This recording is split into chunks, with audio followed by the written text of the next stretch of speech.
last time in Curse of Strahd. Oh, that's what we're playing? Yeah. Not Van Helsing, the RPG, No. which I would love. Not Rivals. And not Marvel Rivals. Sorry. No, it's the next big thing. But last time on Curse of Strahd, you fought more twig blights in the basement of the Wizard of Wines after the druid there let off a loud thunderclap. These twig blights went to go investigate. After dispatching of them, you made your way up to the first floor, where you found a druid interrogating a injured raven that was in a cage near where the wine vats are.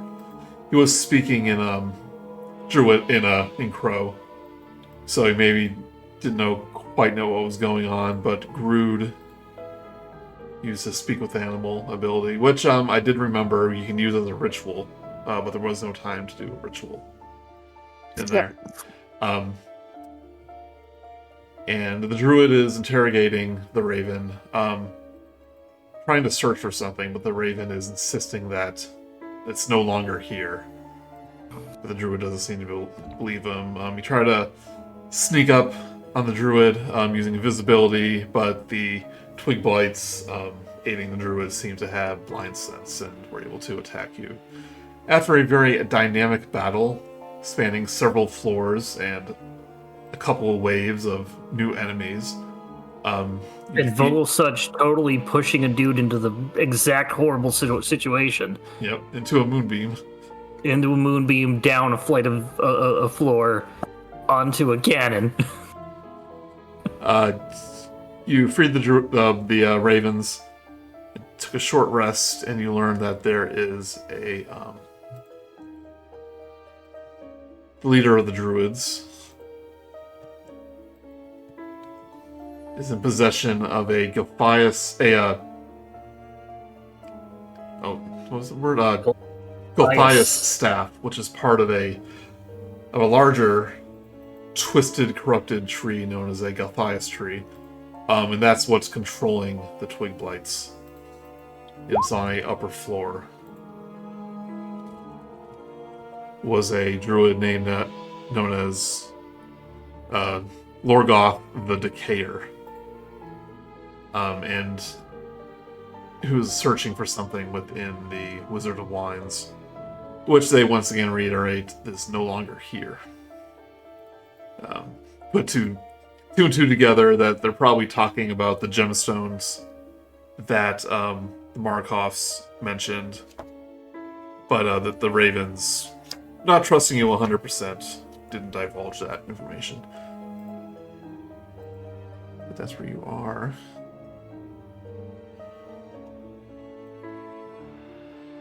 Taking a short rest, you can do that, which I think everyone did. And we were all terrible at doing it. I accidentally opened up Photoshop. Gross. It's not like opening up Adobe Bridge back in the 2000s. Better. It is still thundering and lightning and heavy rains. Yeah, it looks like we took a short rest because I'm back at max HP. We did. Right. I'm gonna go around to all of these barrels during our short rest and see if there's any wine still in them. Oh, that's right. We threw his dead body in the. Well, he's unconscious. No, he's not dead. He's unconscious. Well, at least until they start producing wine again. Yeah. Well, that was going You just empty. have to remember he's there. That room contains 13 empty barrels. They're empty. Yep. I guess they were going to make the wine first. They haven't gotten through the first batch. I wanted to hold more of it. Where? In a glass. Remember, he's been constantly just asking for wine and holding them at some of the taverns. He just wants to look posh. pretty much. There are also a number of ravens hanging out in the workshop. They agree to help you. And Grude can talk to them. Yeah, well, I think that only lasted 10 minutes, maybe an hour. Oh, yeah. But ravens can do fairly good parroting, so I don't know how. I guess you can cast it as a ritual, so at the end of your short rest, you just have to spend 10 minutes and cast it again. Constantly through the short rest, you see just ravens like landing somewhere, and Vogelsuch will go up to them and just be like, "Ah, Ritual how many time." scarecrow." So you speak with animals.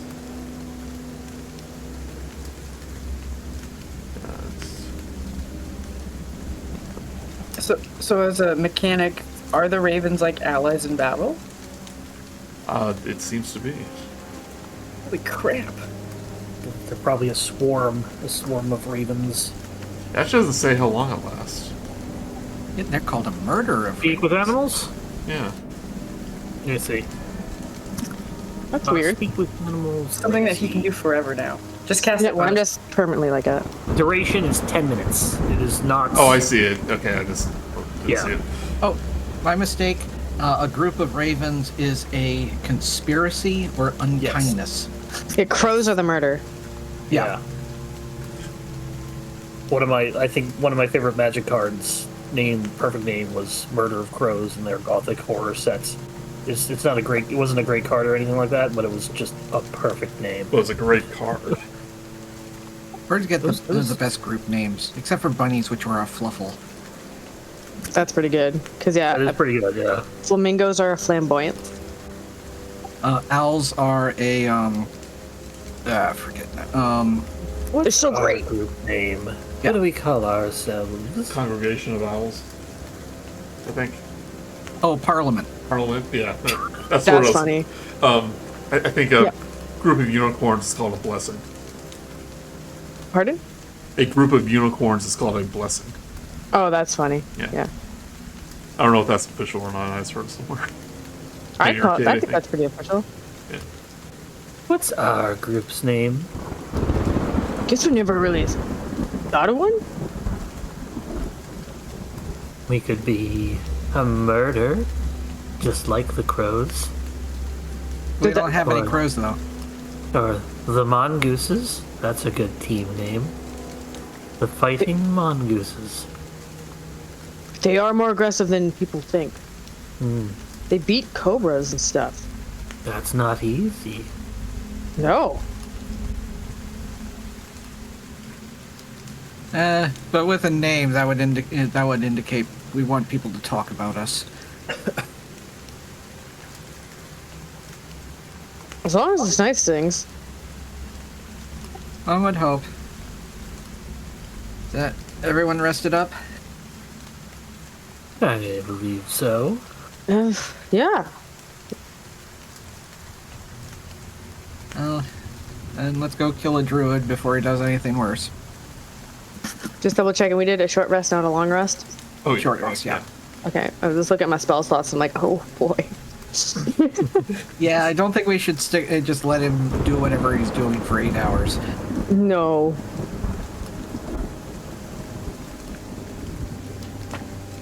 All right. Let's do it. What are we doing? We're gonna stop the druid. We're gonna go fight him, and with my newly fixed cannon, I'm gonna shoot him in the face. Is it still like a a? plan. Is it still a pulse cannon, or do you switch to flamethrower? Oh no, not a flamethrower because of the big warning of please don't set things on fire. Why did your voice like channel Dr. Evil when you were telling us that? Because Like, I Minerva think a is an big evil cannon. mad scientist. Have you noticed that yet? The idea that she was originally based off of Rachel Weisz from The Mummy. Right. Listen, that's the perfect D&D party. Yeah. Yeah. Yeah, the lady from the Mummy, the Big Lebowski. The guy from the Mummy, the scared guy from the Mummy, and the badass guy from the Mummy. Yeah, the badass guy. That would be Another a giant good. scorpion man. That would be a That would be a good D&D party. But alas. What is this scared guy? Is he a bard? Oh, yeah, he'd probably be a bard. I actually played him in our pyramid game. Oh yeah, and we did an Egyptian theme game, and Bun basically played I forget his name, the mummy, but the brother. Yeah. He was a druid. Okay. Yeah, McConnell would be obviously a fighter or a barbarian. And The guy's a rogue, wouldn't he be? Might be a rogue. Yeah, the cool guy. The Arab guy, yeah, might be a. Or like a ranger. One of those two is what I'm thinking. Yeah, probably like a ranger rogue. Anyway. Oh, we can dream. We can dream of playing that game. Let's restart. Let's do that. Okay, yeah. So what do you guys do? There is a stairway leading up in the barrel room, and a stairway, and obviously the stairway in the vat room that leads to the second floor. I'm just gonna peek into this door. Okay. So I don't think we looked into it. Excuse me. I don't think we looked into it. We did not. Oh, it's a black void. This door leads outside, Oh. and you see the vineyard, basically the fields of grapevines, I guess. But you see dozens and dozens of moving shapes in between the vines. Close that back up. Can you make an escape? We can do that. Then we'll have to go through the horrible field of, I assume, more twigs. You can see why they advise you of going to the secret entrance, not the front door. Yeah, a little more messy out there. Grude wants to kind of take a peek upstairs. What's going on there? I think that's our destination anyway. Oh, okay, now, I guess if we're all good to go, we could reach up to the... Yep. Do you think these barrels in this room are because something at the top of the stairs throws barrels down them? That'd be funny, like a big monkey or something. That'd be hilarious. Probably not, though, because I think those all just stay on the main floor because they're heavy, because water's heavy. You move your token up there, or upstairs. Okay. Yep. What? Cramped hallway time, yay. Yeah, oh god, who wants to go in front? I mean, Vogelsuch can go in front. He has Not nothing to Minerva. lose. Oh, as soon as we get up here, there's just 3 doors immediately. Yeah. Do I make Peek room in for the- BO? Oh, he's in the void. Oh, Oogity, oogity. okay, where is VO? Somewhere over here. Oh. Okay. I was waiting on the stairs. Do we know specifically where we needed to go, or are we just looking? The pros mentioned that the druid is almost directly above you, near the loading winch. The 3rd floor. So when I peeked outside, could I tell sort of where the loading area was? Was it to our right or to our left? That would have been directly straight up. So Yeah, you could look around. You could see a loading area and what looked to be a cart to the east. Yeah, I imagined it was this area. So Yeah. we would likely want to circle around. And go you can up. tell that area, sorry, you can also tell that area was covered in razor sharp vines.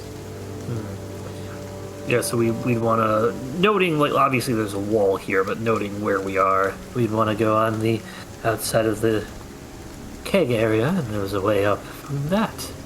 Essentially describing over here. Or there's the door right there.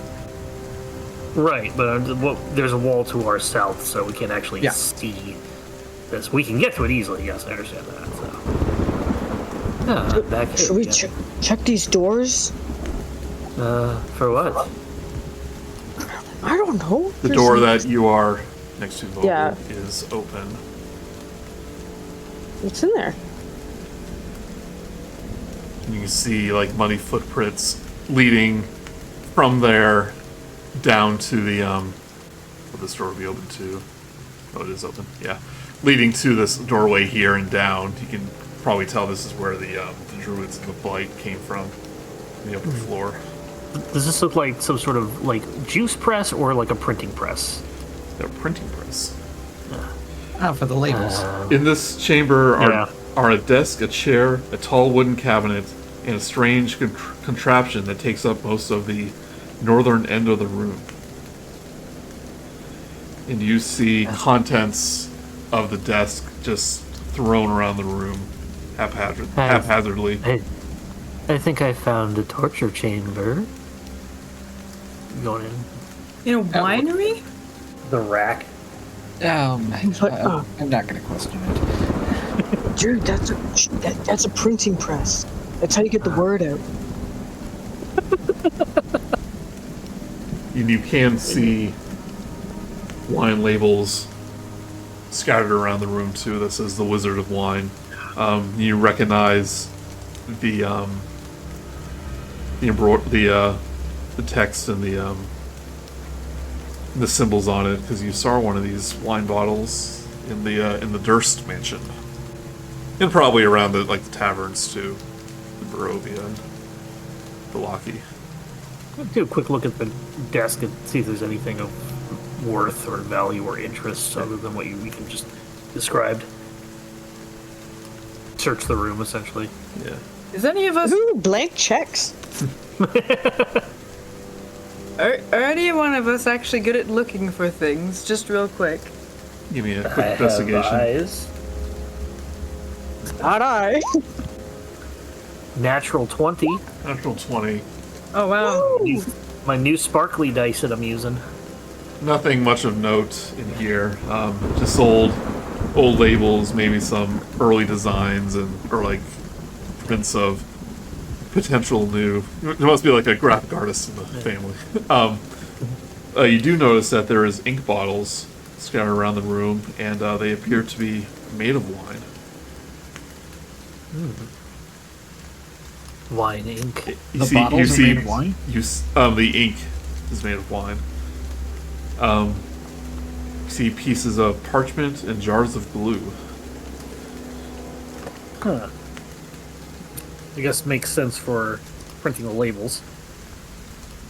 With that, you also Oh, search. There is a cabinet in the room as well. I'm assuming you're searching the room. yeah. And you see a key hanging atop a loop of twine. Let's reach out and take it. Okay. Spring the trap. Your hand is now bitten by the mouth on the key. No, the string is the mimic. Oh. That's how they get you. Okay. Anything else?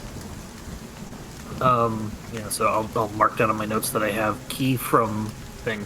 I think it's also interesting that we now confirm that in Barovia, this world has a Johann Gutenberg.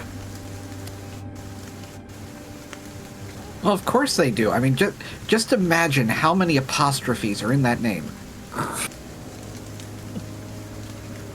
Those who don't know at home, Gutenberg invented the printing press in like the 1600s. The more you know. Whee! You can also look up the Gutenberg Project. And you can watch Steve Gutenberg movies. Look up Guggenheim, who died on the Titanic. There are 3 more doors in this hallway. One of them seems to go into this. Oh, no, I'm sorry. There's a room right above the One cannon. here. Yeah. There's no One down here. here. Right here. And then you can tell one leads into the balcony. Just in case, I'll peek into this one to see if it's really is as direct a route as possible to there.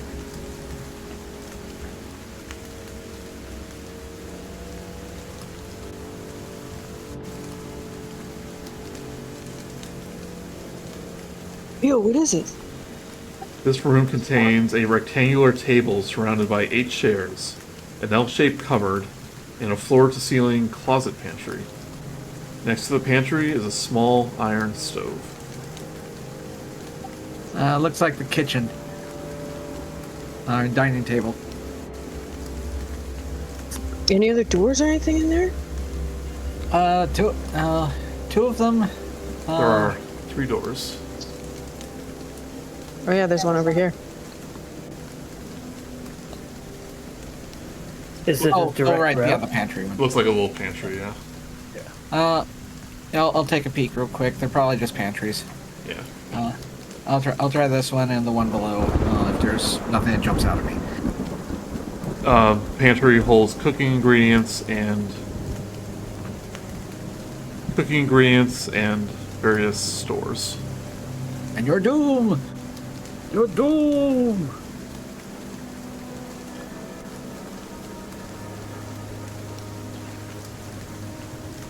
And the one to the east of me.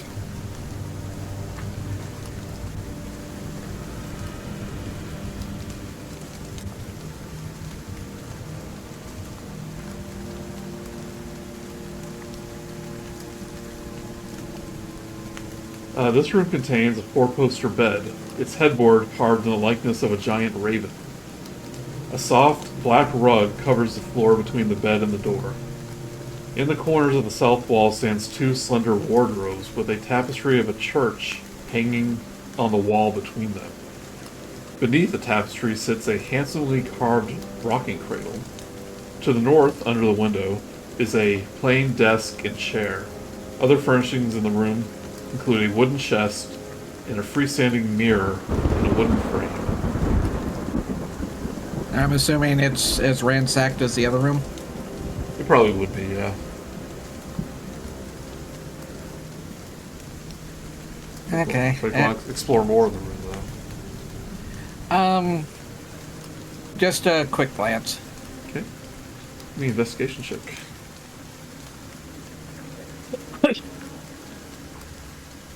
13. 13.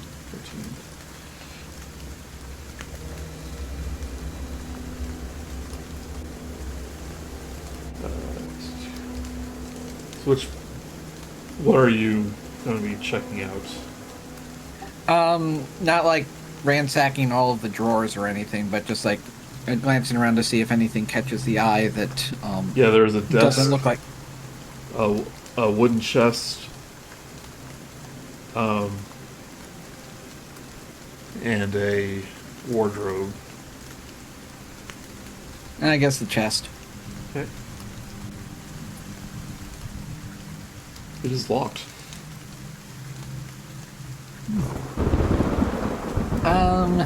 Dun, dun, dun. Hey Minerva, Yes. got a locked chest. Well, I am okay at this, and I did manage to make some thieves' tools, so I'll be right in. Joey, I'm also going to grab one of the bottles of ink. Okay. Dude, did you just find a key? Maybe we can use that right now. I did. Oh. I didn't too. So I have a sleight of hand. Can we You try? can try the key first. Yeah, let's try the key first. Try the key first. Minerva's all ready with her tools out. She's like, Go ahead and try the key. Or I'll hand it to whoever wants to open the thing. Key does not fit. Back. I also have to remember that I have mage hand. Keep forgetting that my scarecrow has a mage hand. Yeah, the key doesn't work. Minerva's like, yes. all right.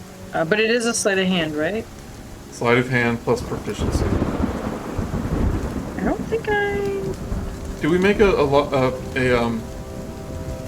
lockpicking item for you? Oh, I have a thieves' tools one. Yeah, thieves tool. These tools check under the skills, you mean? Oh, yeah. Yep. And for us, I feel a little bit rusty. For 6. Yeah, critical fail, not enough. Joey, does her thieves' tools break? No, don't do that. Yeah, okay. Well, I guess it's just really hard to break into. I mean, somebody could try if they wanted, but I mean, I think it's pretty hard to break into. Would you like me to break it? You know, this probably is owned by the people who told us to come in here and yeah. save the place, but I can open it if you want. Honestly, they were a little sketchy at the beginning, and we could just blame it on the other guys. I feel like we're That's a not good really idea. in the moral high ground here. We're not robbing them. yeah. We're just making sure that, I mean, who knows? Maybe what they're looking for is in it. Joey, I'm going to take my crowbar and attempt to just break the lock, essentially, or break it open. Yeah, give me a strength check. Strength? We have to make sure it's all still there. Athletics or just strength? Strength. Alright, it'll be an Crowbar, I advantage, think. so I think crowbar lets you add to it. Crowbar lets me do an advantage, yeah. That's pretty good. Dirty 20. Dirty 20 is enough. You're able to pry open this, this private chest. No, the trick is you need to just unscrew the latches on the back, and it just pops right off. I imagine, when Willie's going through their lockers to see if they have the Honda car thing from Skinner that somebody stole. And he's just destroying the lockers the whole time. He doesn't break the lock, he breaks the lockers. That's what I'm imagining he's opening that chest. You see money. 50 gold pieces. 270 electrum pieces. Stamped with the profiled visage of Strahd himself. And 350 silver pieces.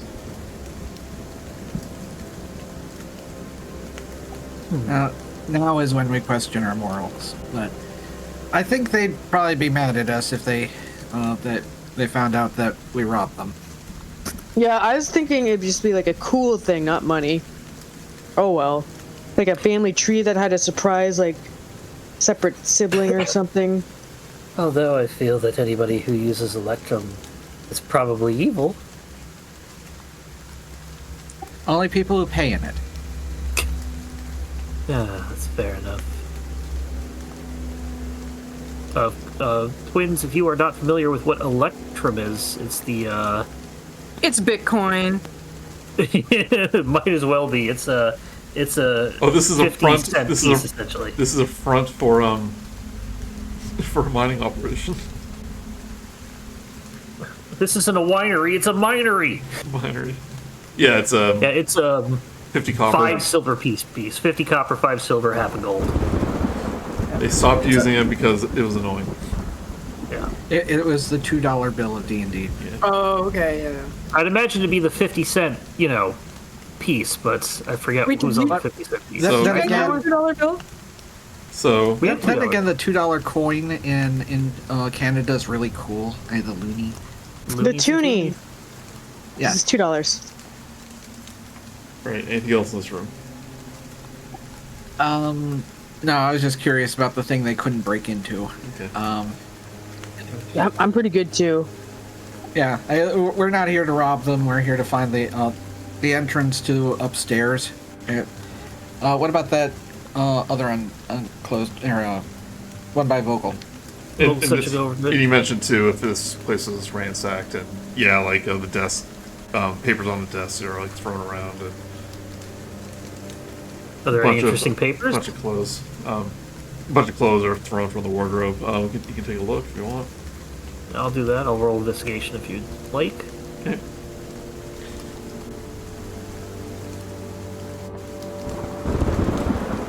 Pretty good. So 13.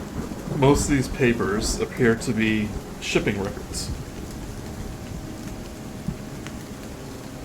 You see a number of dates, and each one is has like the number of barrels and what type of wine and stuff, and then followed by a series of letters.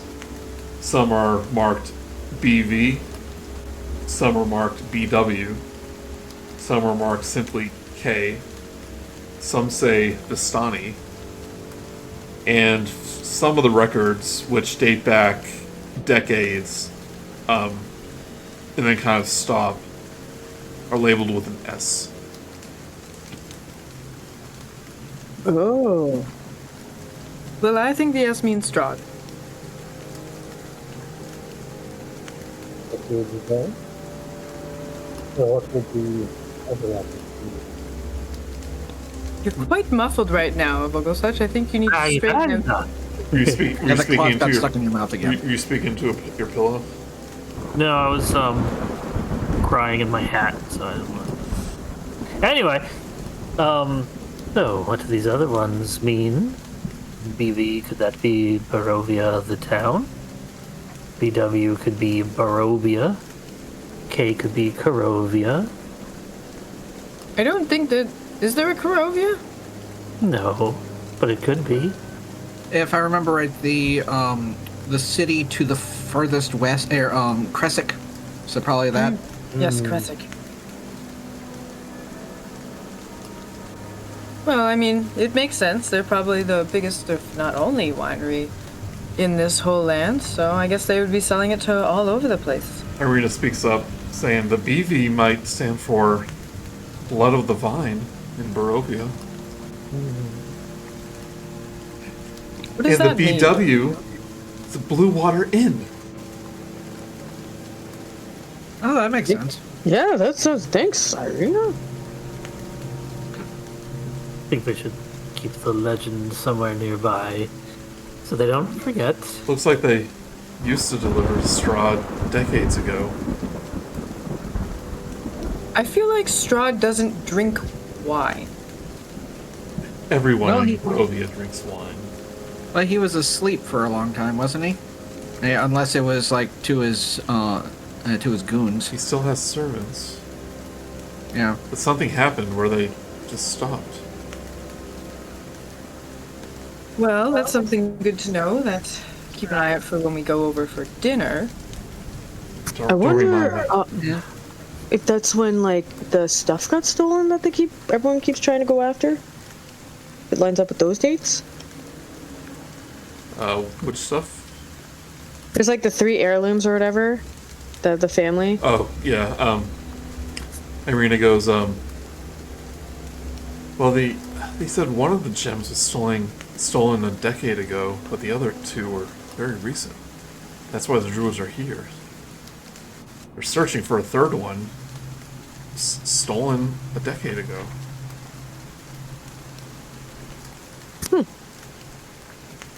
Well, I guess Grude's gonna come out and try. There's this door. Okay. Both these rooms are identical. Okay. And the one by Irina? We'll do this one first. I know you did it first, but 2 pairs of bunk beds occupy this room. Against the west wall rest 4 identical footlockers.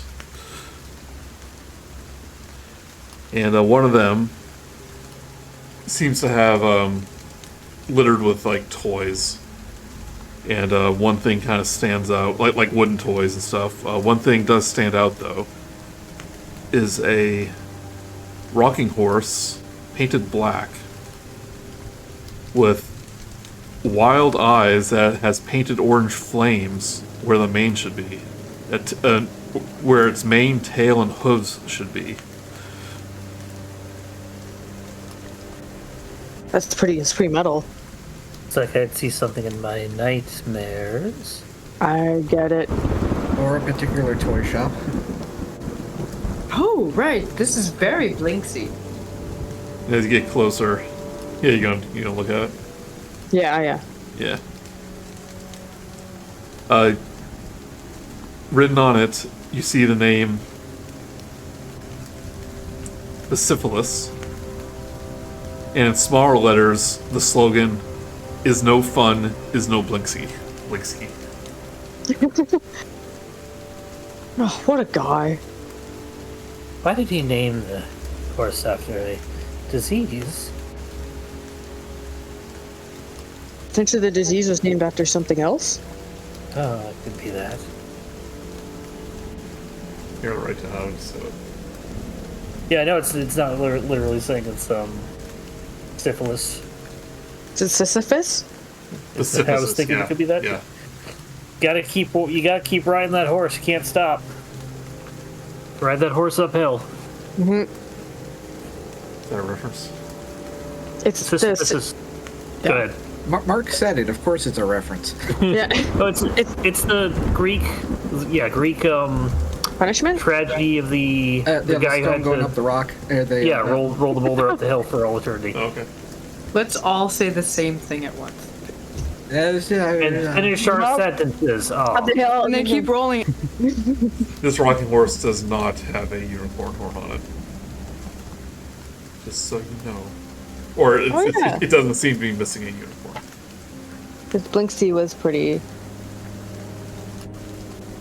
Was he in like his Had unicorn red phase when we hair. were in there? Oh no! Remember in Witchlight, the rocking horse was the unicorn. Yes, Yeah. you are Oh, correct. right. Like to look at the door to the south below arena, Yeah. past the arena. Is that what you were looking at? Yeah. Yeah, that's what I was trying to open. Oh, okay. Yeah. Well, you gotta get on the other side of the door. Irena's there.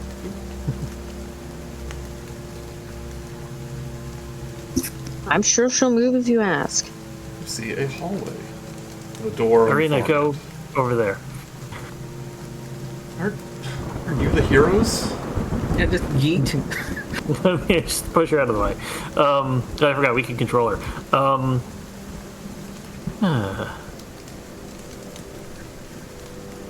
I believe we need to go up one further, but there is a door at the end of the hallway. Could lead to stairs. I'll go see. I'll walk across the hallway, set up all the pressure plates. Like, I Well, know we it's open good door. that Vogelsuch can take hits, but is he really the most stealthy of all of us to be checking out new areas? No, the better question is he trying to be stealthy? Well, I'm prepared for anything.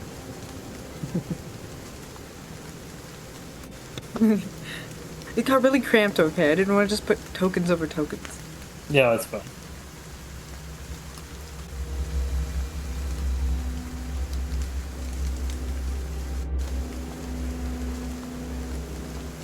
Nice.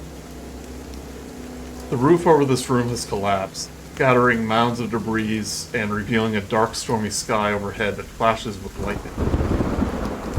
Heavy rain falls down into the room's wooden floor, which has a 10-foot square hole cut in the middle of it and a wooden winch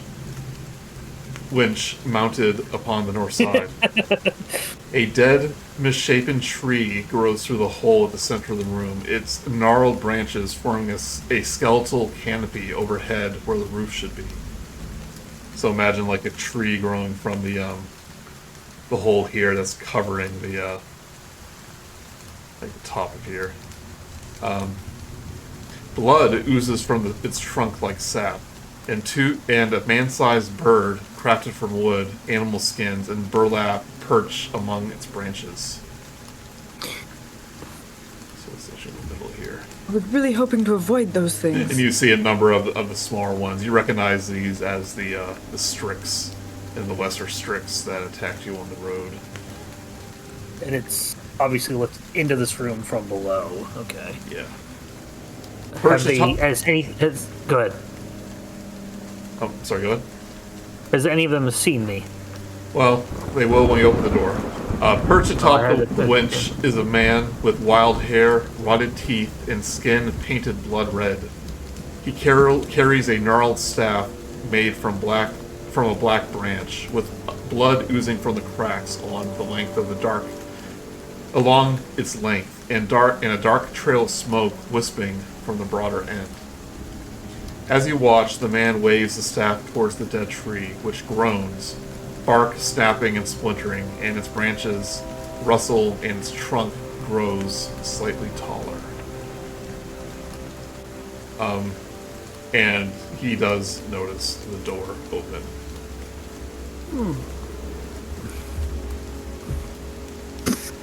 He turns his What head. does he do? Do you have anything to report? Have you found it yet? It's still missing. We haven't located anything yet. He immediately think we're getting recognizes close. you're not one of your druids. Yeah. Dang it. Yeah, your disguised self wore off a while ago. Oh yeah, no, I know, but he was looking straight at me and asked that. I'm like, well, what am I gonna do? Say no? Might as well try. It's not gonna let you finish though. That's funny. He goes.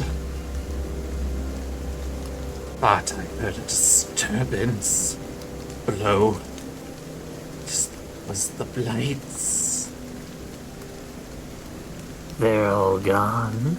I have absorbed them into my being, and you will taste their wrath, their You're- anger. You're not one of hers, despite your appearance. He raises At his, that, he raises his staff. yeah. In response, I also want to does the lift looks like it has like a quick release lever? Probably. I would like to, and maybe we're doing this at the very start of combat. I would like to cast Mage Hand and pull that lever. Yeah. And are we doing that now, or? Are we starting combat? He was raising his thing. That's going to be the first thing I do if I have any sort of action or timing. He hasn't done anything yet. That's what I'm doing. Do it, do it. Yeah, doing it. I'm gonna see if I can just drop this stuff. I know a bunch of them can fly, but it's better than nothing. Well, it won't destroy it. Well, okay. Let's make sure I understand what this is. The lift is on this level, right? Yes. And there's a bunch of things on that lift. He's on it. The other ones are on the tree. And is the tree on the lift? The tree's probably this lift is probably useless because the tree's taking up all the space. Okay, so I thought there was a lift that was there. This is just in the lift pole, the elevator's passageway, essentially. Is that what it is, Joey? It's I would think so, because why would he plant a tree on a piece of wood? a that dead, makes misshapen that? tree grows through the hole in the center of the room. Its gnarled branches forming a skeletal canopy overhead where the roof should be. Okay.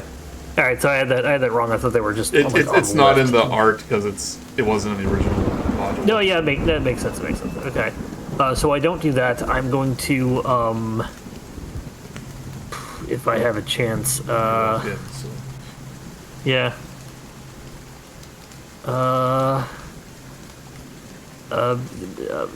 Mirror image on myself. okay. It must mean my servants were defeated. No matter, Winter Splinter will be summoned, and the feathered ones destroyed.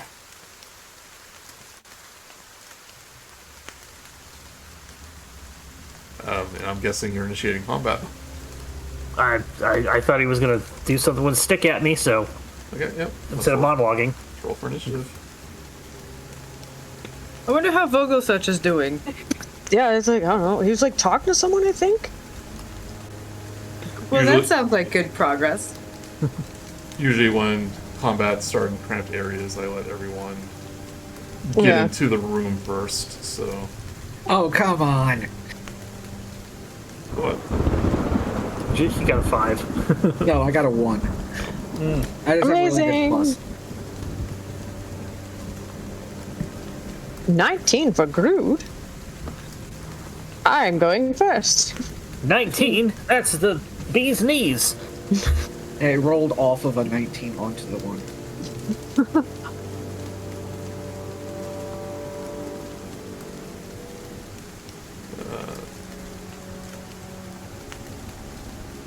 Is that everyone? Arena? Yeah. No, Irani's in there, 7. Yeah. Sorry, there's just a lot of people. I'm just making sure. Okay. Oh, good. They rolled like crap too. Except for that one guy. Yeah. Yeah, Lorghoth rolled a 3.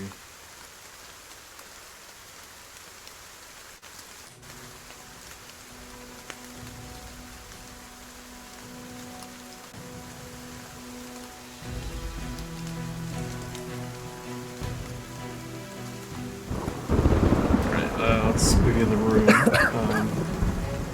Where do y'all want to go?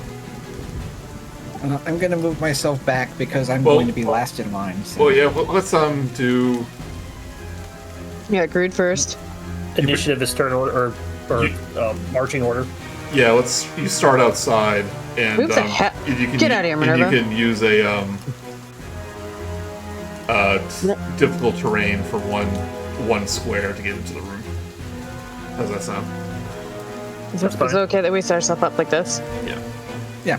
Yep, this is good. Okay, so the swarm of Strix will, a number of them will fly up from their perch. If you remember, these like are little, almost like paper airplanes made of burlap and sticks. And we'll start pecking at Vogelsuch.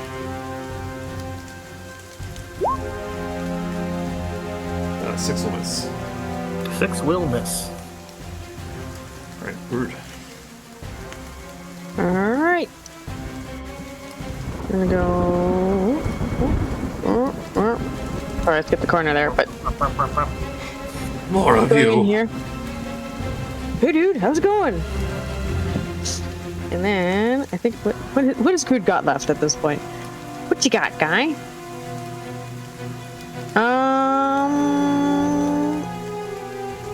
Keep changing into a shark. Hey, Phil, Druid, dude. You think a fairy fire would be really helpful? It wouldn't hurt. Yeah, I think I'm gonna try that because I never use it, but I feel like I should. So I'm gonna fairy fire. Couldn't hoit. So it's like back over here, so it gets these 3. Actually, you get all 4 24 if you. radius. Oh yeah, Yeah, if you do it in the back of the room, yeah, like back here. yeah. It can hit me too, but like I'll take the hit for that. Prefer not to do that. Yes. 20 foot, yeah, that's the entire room. Yeah. So Grude just like back up, but like yeah, give it to Vogelsuch. You it's can fine, do I've it got before you enter the room. It won't hit Oh you. really? Yeah. Okay, that will be how that goes. Okay. Alright, So they need to get a dex save of 14.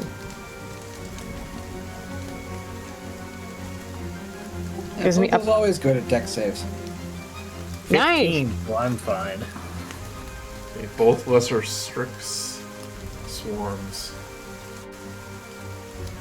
Handy. start glowing. Lorghoth rolls a 12, so he begins glowing. Nice. Oh, what do you roll, Vogel? Okay, you're good. A 15, I'm good. And the Strix rolls a 20. He's protected by the branches. Okay, I That's see. fair. This is the Strix. These are the little swarms of little peeper bird thingies. Yes, the lesser Gotcha. Strix. Okay. That's like Pliny the Elder and Pliny the Younger. And then I'm gonna do Shillelagh as my bonus action. Okay. Yeah, that's good. What these Image. guys look like. There it Show you is. before. Okay. Oh, cool. Yeah, that's cool. I remember that. Yeah, it was chasing the raven on the road. You saved Just allow that. the blue tip raven. Yeah. So can I'm gonna Shillelagh that guy if that beam isn't in the way. Shillelagh just turns your thing into a magical weapon. It doesn't It's like also a- have to attack with it. There's like a +6 attack. Yeah, on- it makes your weapon Okay. become the +6 attack. It's just that the attack action or the attack itself isn't part of the, Oh, I get it. Sorry. the thank bonus you. action. Yeah. It's one of the few ones where it's like you're setting up the weapon. Yes, got it. That's why it's a bonus action. Thank Yeah, you. since you already used your action to Yeah. very far. So Yep. I don't Branch think you here. need to go into the room for that. Brandish your staff. I imagine like spikes grow on it, so it feels more powerful. Yeah. I could almost just leave. Greater Strix will hop off Oh. the perch in the corner of the room.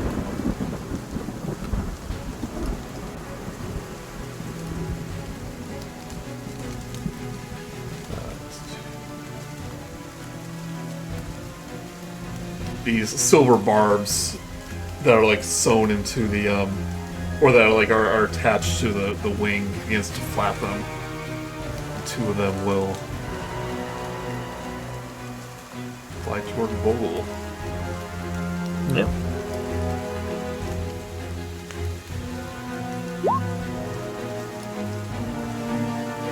That's 16 and a 22. I do not have a shield, so they will both hit, but I have my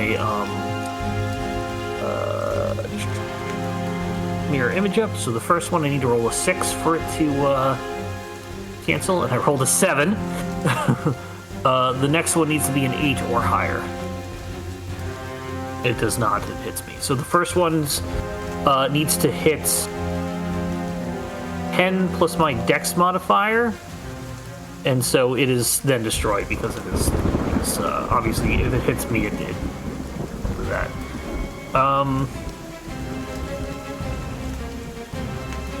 Yeah, the other one will just hit me, so I lose one duplicate. The other one just hits me. Have you used mirror image before? I've never used. I haven't used it on this character. I don't think just I've ever wonder what it actually looks like used with it. him. Yeah. It's gonna be like I'm gonna imagine it's like 3 dark duplicates that just just kind of like shimmer in and out. 5 damage. Hey, shadows. Vogel will Yeah. take 5% damage. just my that's just my temp damage. That's fine. Didn't hurt. Right, Minerva. Well, I'm probably going to do.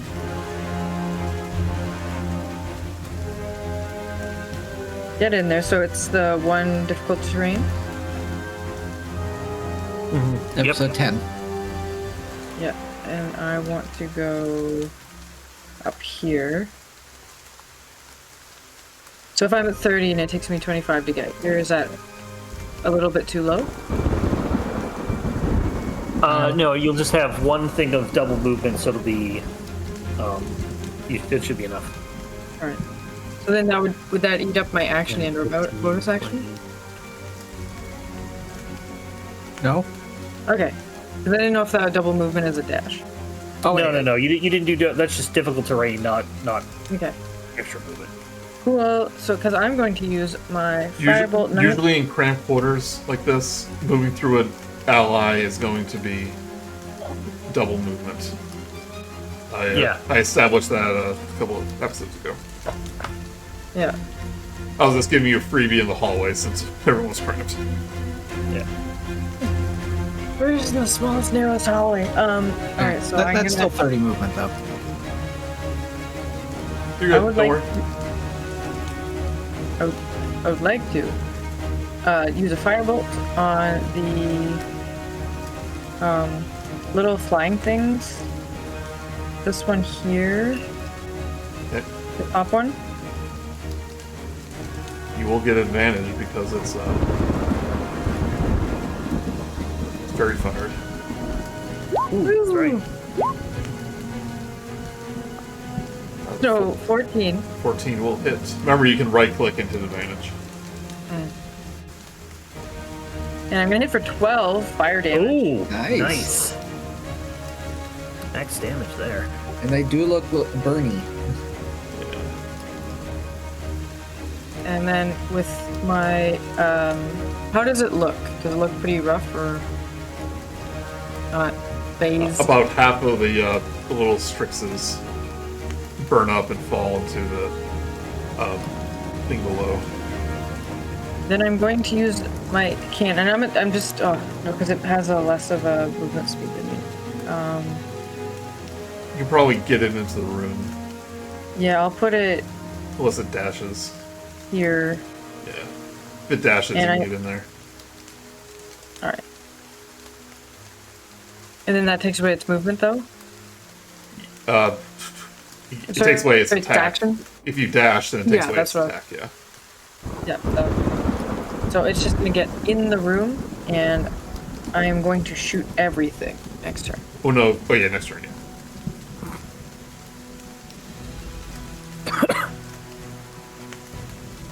Alright, the swarm.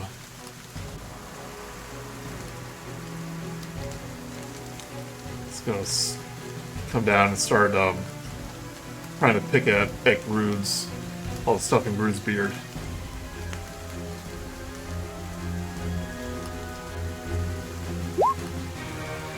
Natural 1 though. Oh, good. Aha! Very virus concentration, so I was afraid. Yeah. Yeah, me too. I imagine Arena would get to the door and just pot shot it. Yeah. Probably the big guy, rather than a swarm. Want to attack that one? Yeah.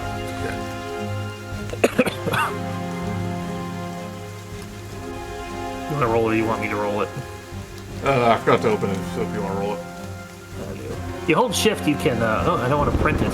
You hold shift, you can double click on her icon, it'll open her thing. Just crossbow, yep. 23 to hit for 11 piercing damage. She gets critical, no critical. She gets advantage, no critical, so just the first one. And we'll turn off.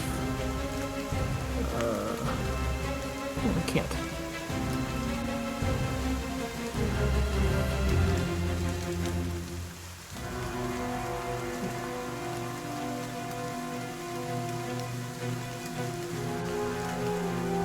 So Are you trying to do, Bud? 11. Yeah, 11 piercing damage. I forget if she has a magical weapon or ammo or silvered ammo. It's not. But it hits Lorghoth, and when he does, his skin turns to bark. Reaction.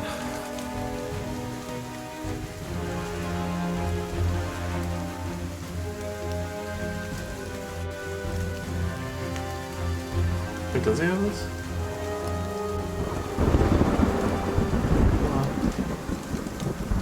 But Vogel's your turn next. Okay. Vio, are you kind of telling us to get down out of the way so you can cast a spell? No, you're fine where you are.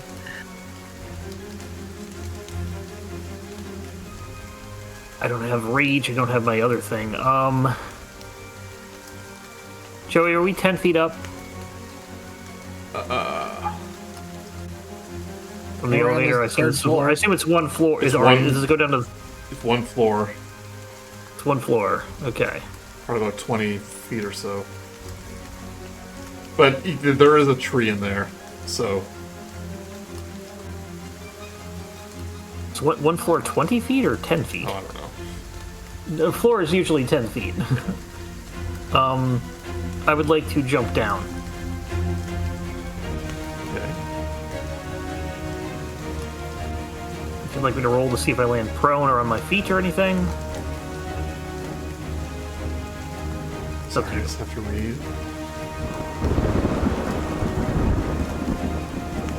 Yeah, if there's like lava down there, I will not jump down, but Just a swarm of twig blades. yeah, if there's obviously something down there, I assume it's just the tree growing out of a patch of dirt.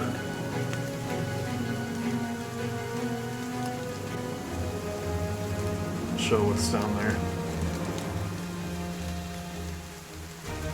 I'll look before leaping.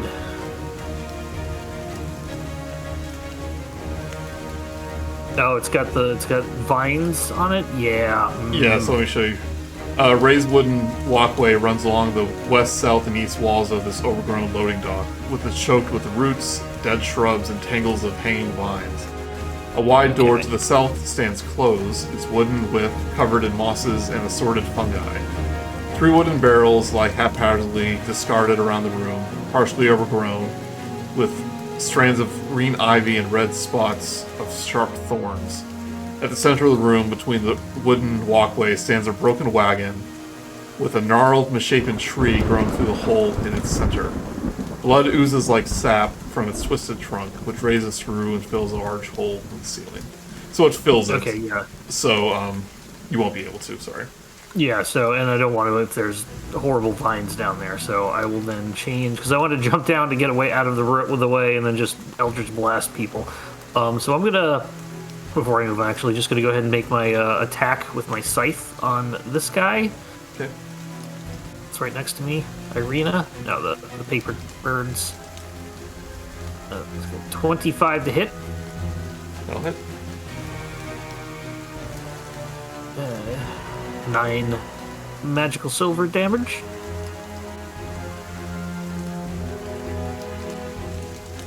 I will move into the hallway. Yep. You can see over here. Oh, it's the slide to the It's the horrible slide, death yeah. vines.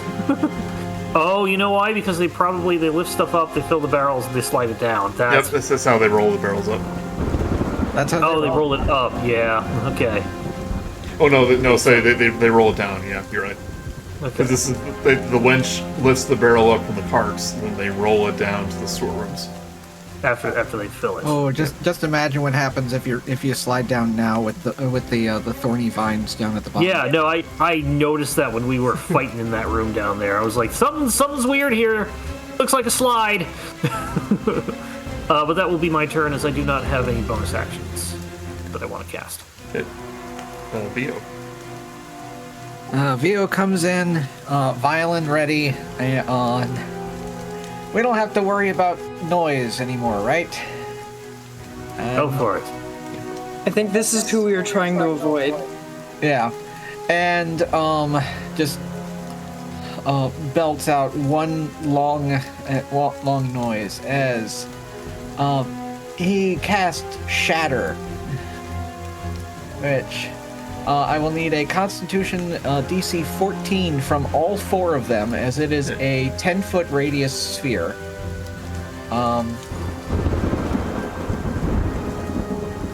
Regrettably, this is also going to target all non-magical objects in the area. Is my cannon in that? No. I'll target, like, right there, and so that way it those 4 are in range, but the rest of us aren't. It's gonna break the wench. Right there. I may damage the wall at that point too, but Yeah. and this is going to be at 3rd level. So if they fail, they will be taking 14 thunder damage, halved if they succeed. Yes, that's con save. Yep, con save 14. Lorghoth rolls a 19. Oh, Greater Strix rolls a 12. The Lesser Strix 16 and a 2. now the Strix has like silver and stuff in it, right? Yeah. A creature made of inorganic materials such as stone, crystal, or metal has disadvantage on the saving throw. Oh, I was hoping it did extra damage, but oh well. If it has disadvantage, I mean, so, hey. They failed, so. Yeah. I will also ask Joey, A, what happens to the tree, and B, is the platform susceptible to shatter? Well, That's not on me our going a side. little out there, but like, I would totally consider it. Whether or not floors. Yeah. But yeah, I think the tree would also be targeted as well. Maybe even the crane. The tree dodges. Look at the tree.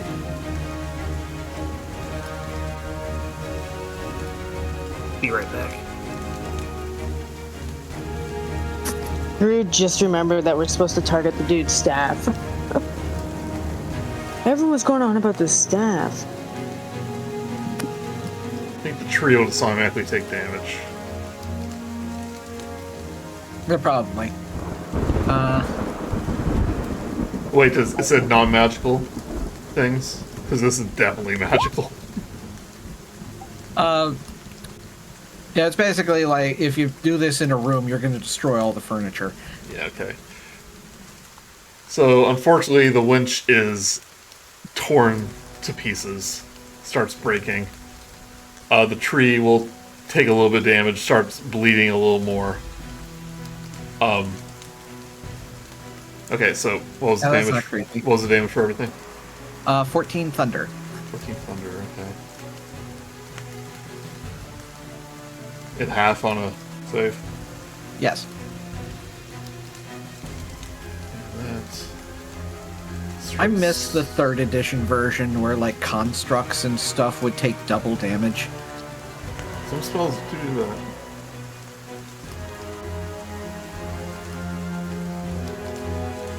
Back, can we just point to the tree? It's bleeding more, like trees do. Trees will explode in the winter if the sap freezes too much. I learned that from the Brian's Winter, the sequel to one of the sequels to the Hatchet. This swarm of... Oh wait, it's a sphere, right? It's not on the ground? Correct. It's Okay, a yeah, 'cause these are flying.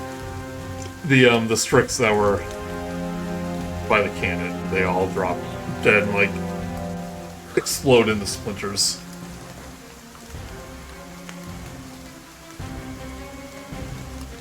Yeah, that seemed useful.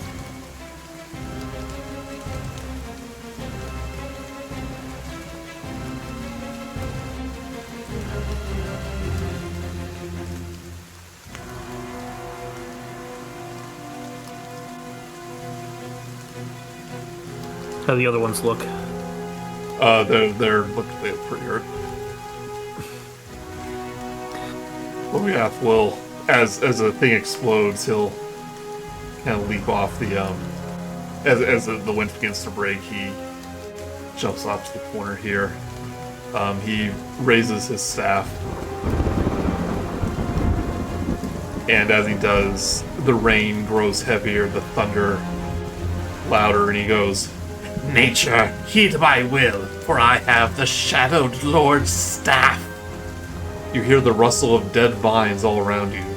On the ground below, nearly 36 inhuman shapes emerge from the vineyard, their limbs crackling as they trudge toward the winery through the mist and rain. So, We got a time limit. the blights have been summoned. I would like to use my free item interaction and close the door. Okay. Arena's on the other side. Right. Yeah, never mind. Yeah, Good. Thank you for your sacrifice. If there's room, never he'll mind. walk in. Okay, there you go. Right, Grude, your turn. All right. I am going to. Sorry. I think I got for fail.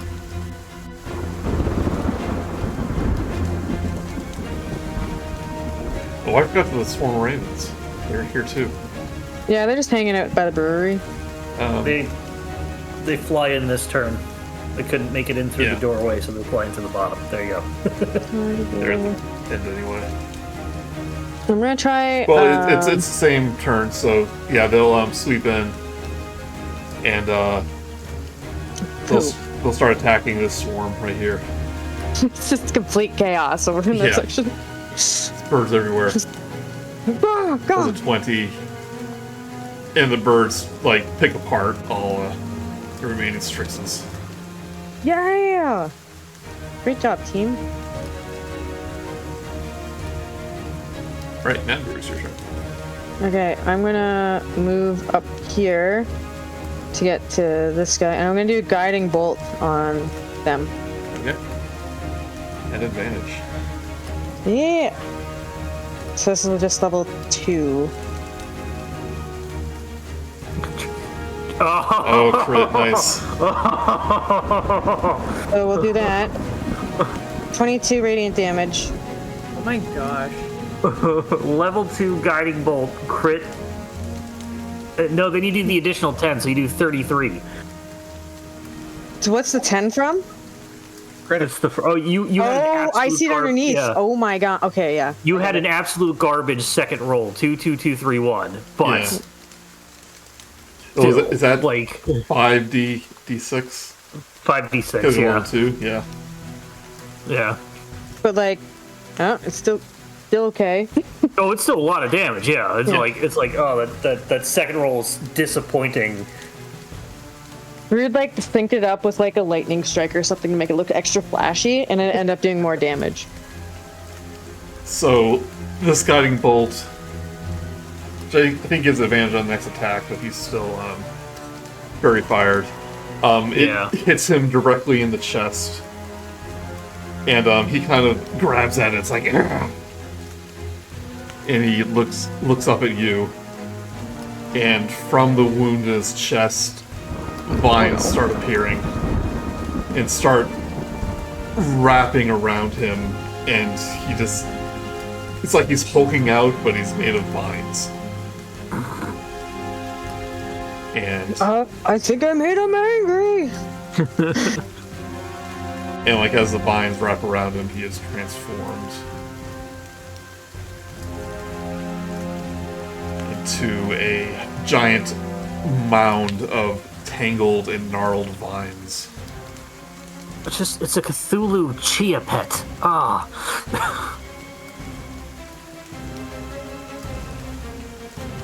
And Mark, I asked if you recognize the name.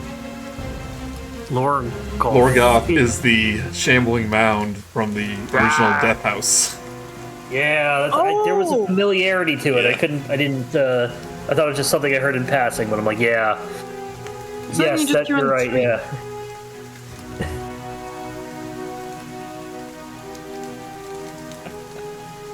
Okay.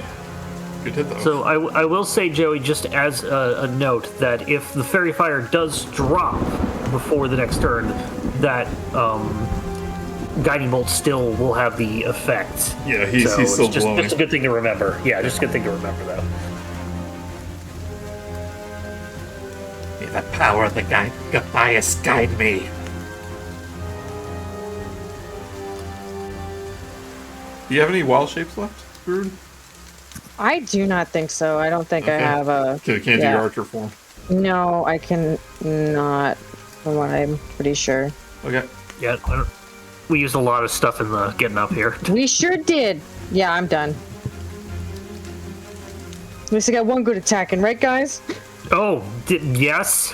That makes up for almost everything else, Grude. I appreciate it.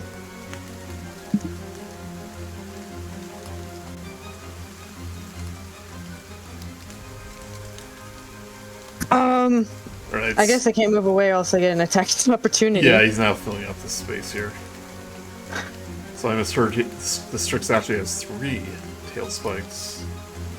So he's going to do 1 towards the Raven. It's 19. For The Ravens.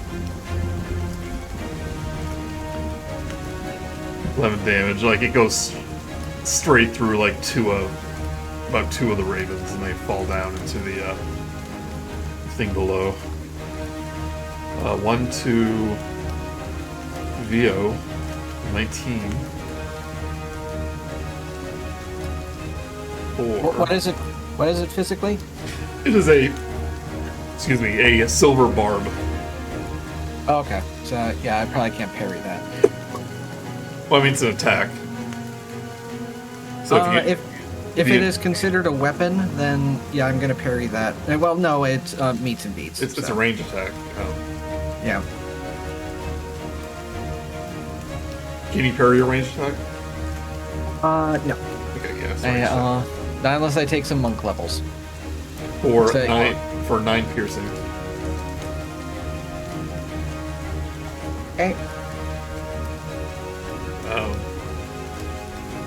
I'm gonna do 1 towards the cannon. 8's gonna miss. Right, Minerva.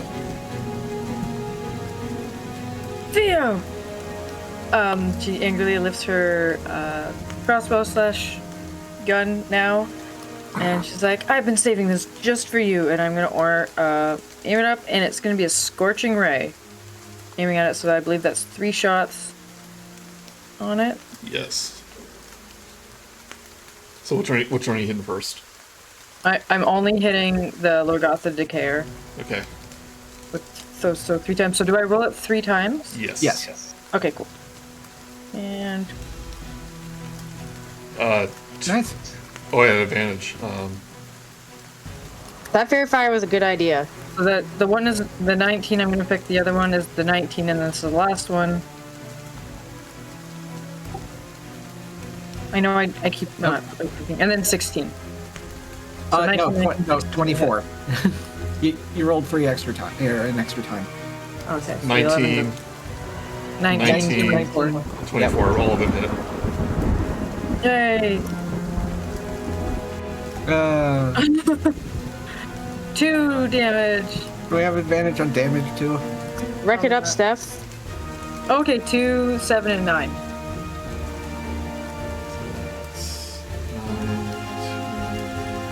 It's 18. And it is all fire damage, if that makes a difference. It does. The fire does hit it, but it's kind of it's mossy, slightly damp form. Kind of dissipates some of it. It does sound like it's raining. I don't know how much that is Yeah. helping.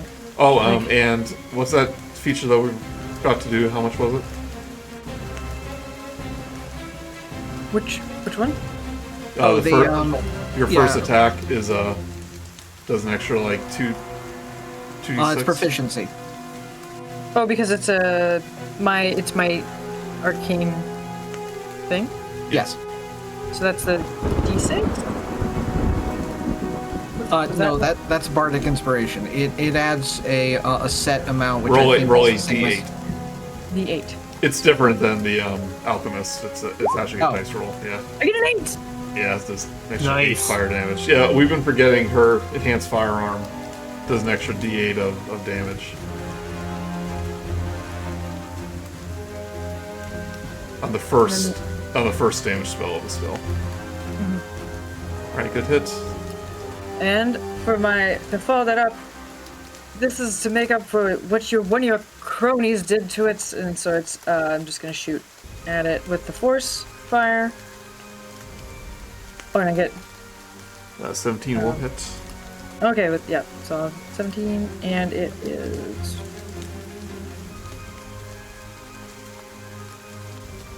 He rolled so bad, he's just getting beat up. That's what he gets. Yeah.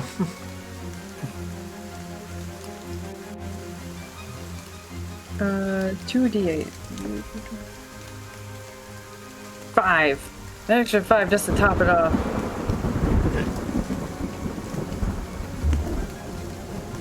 Take that.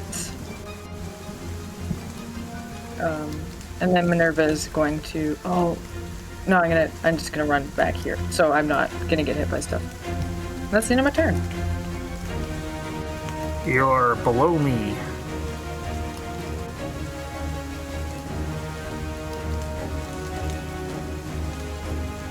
Right. What should Irene attack? Big scary thing will probably be what she just straight up like crossbows. Okay. Rolls a 10. You'll miss. No, rolled a one. Okay, she rolled a 1 as well, so she'll miss. So consider that the advantage. Okay, Vogel.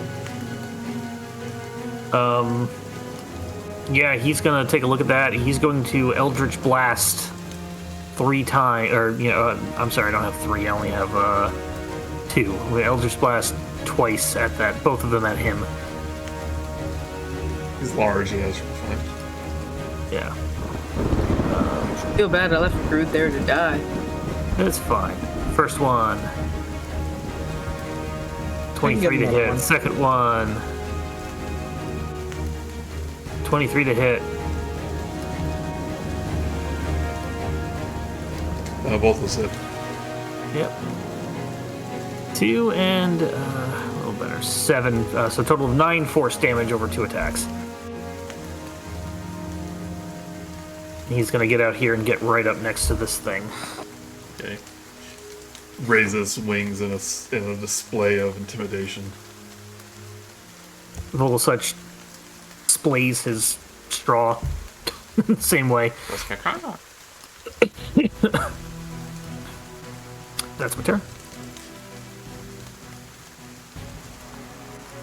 Right, overhead, you see a shadow pass over the hole in the roof. Oh, well, that's not good. And you see another Strix. Like, imagine like I guess it's the day the moon's not out. But you see like it start dive bombing into the near the hole, and just as it's about to reach all the other ravens from the winery below in the surrounding areas just begin swarming it and start picking at it, and like pieces of burlap and splintered wood starts to rain over the room as it tries to fight it off. But Vito, it's your turn. Okay. I'm gonna go help Grude. He's me arena. And After I'm you.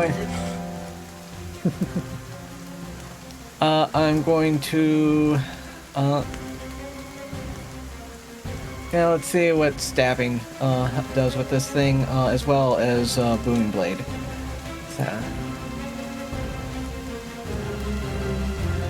another 23. Hit your hits. And that is 12 piercing damage and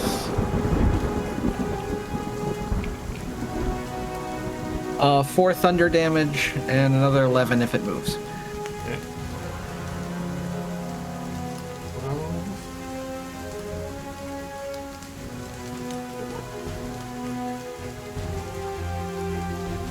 Alright. The mound finally getting a turn after being bullied for 2 rounds.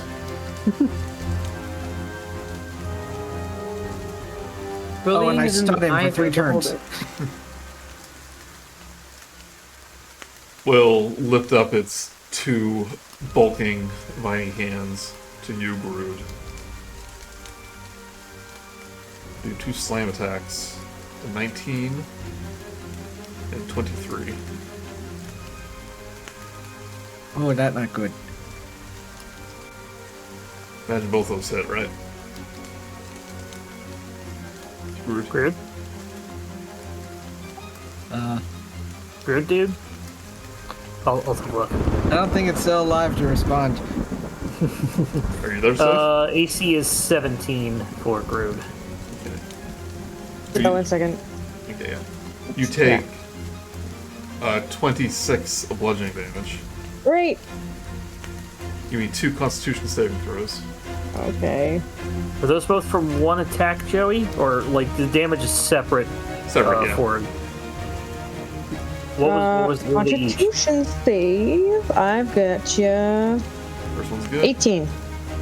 Right, roll Oh, another one. that's Constitution. Sorry. Yeah, that's No, what. that is what you're supposed Okay. to roll. Sorry. Thank you. One more? Another one. Yep.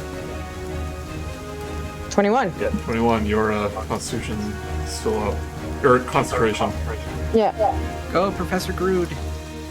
Woo! I have a lot in wisdom.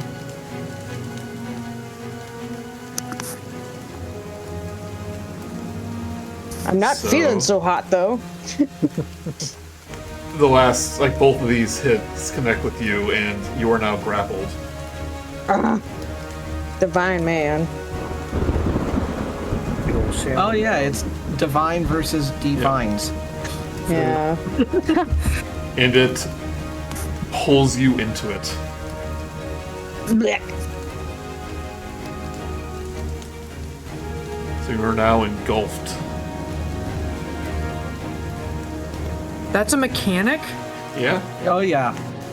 These things are annoying as heck. You are blinded, restrained, and unable to breathe. Okay. You are dying. Not quite. I mean, on the road to it, but not quite. Yeah, the shambling, the usual artwork for them basically involves having like corpses and stuff sitting inside of them because it basically devours people and then uses them as fertilizer. Yeah, so it, That's what it it sorta grabs looked you like. and then just pushes you into itself. Oh, does that break concentration? Let's find out. Restrained? Probably not. Just being Yay. restrained. Yep. Nope. You can roll it if like No, not no, it's breathing. if you're incapacitated, meaning like you're petrified or something. Right. Yeah, it's just restrained. So if you ever You blacks probably- out from not breathing, then But you should be good because breathing is your con modifier in minutes plus con modifier in seconds. Okay. In rounds, I think. Yeah, I think it's 1 minute plus your con bonus. Could be it. We'll all kill it for them, right, guys? Suffocation, number of minutes equal to 1 plus its con modifier. And then when it's out of breath, number of rounds equal to its con modifier. Minimum of 1. But Grude is your turn. So you're restrained. Yeah. So what can I? This is the first time I've been like engulfed. What do I do? It's a new experience for me. I know, I'm inside some guy. Oh, this is what 4 is. Don't like it. Yeah, you've got disadvantage for all attack rolls, but saving throws are always fun. Yeah. I think I have attacks that just involve saving throws. You might be able to try to get out if you want, but honestly, I know it's. it's I not might just- required. I might use frostbite. Yeah, you got a touch-based spell to attack. Go for it. Yeah, it's The Fairy Fire is gonna cancel out any disadvantage. That's true. Oh. Yeah, so do whatever your strongest attack is. I'd love to I learn think- how he dodges. I think it's just guiding bolt though, and that's I need it to be at. Is it? That's It's a ranged spell attack. Oh no, it's a ranged spell attack. You're right. Yeah. Yeah. So I think I will do. Yeah, just the. You use Thorn Whip and pull him 10 feet towards you. Yeah, I'm gonna use frostbite. So it's a con 14 save.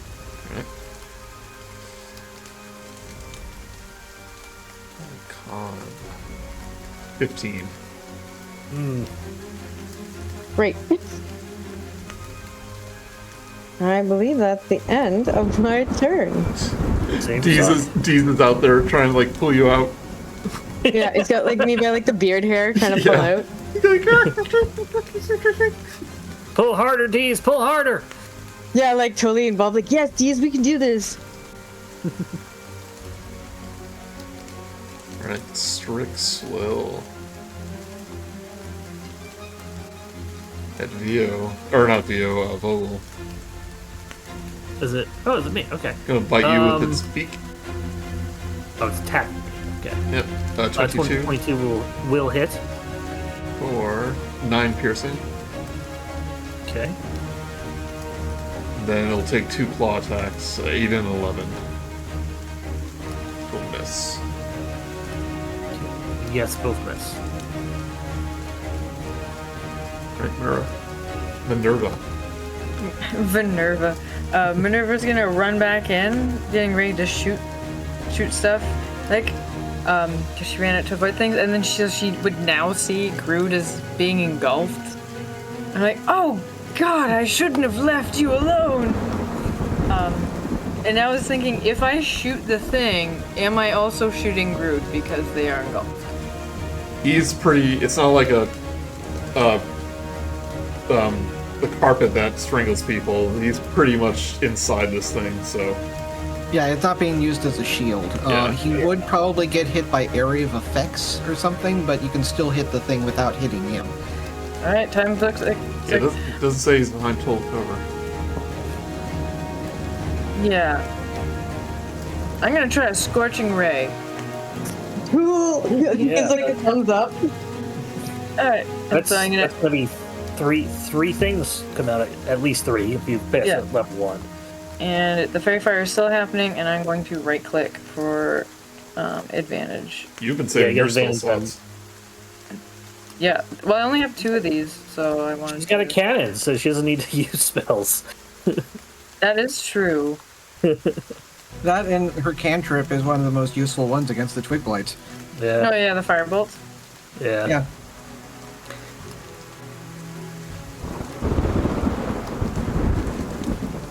1, 2, Ooh, 3. I see Okay, a so you crit in there. you get each of those at advantage, though. That is with I clicked it so it's on advantage. Roll it. Oh, did it? Didn't report it, but okay, I'll take your word for it. Yeah, there's a green check mark beside advantage. 2 of those hit, better. and 1 is a crit. Oh, So two hit, and I'll take. Don't worry, the way she's doing it, Only gives it's a right. 1. Yeah.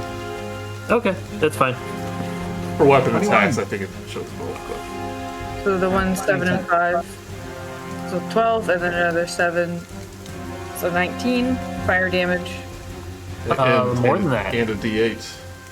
Oh no, that's only my first attack, isn't it? You know, your first Per attack. round. Yeah. So roll D8. This is all one attack. Oh, okay, gotcha. So, I thought it was so like you, first- Roll a D8. Okay. I'm doing it. No, I'm telling Mark. Alright. Another 4, so that would be 23. 31 total. You forgot to count the fire critical, I believe, in the second. I got it, don't worry. Okay. I'm also bad at math. That's why I'm in art. I, on the other hand, love math. How does it look after trying to set it on fire again? It's looking hurt. and ugly. But it's How's Grude doing? Suffocating. I do. He's got 2 thumbs up now. All right. Well then, here, and I'm gonna go to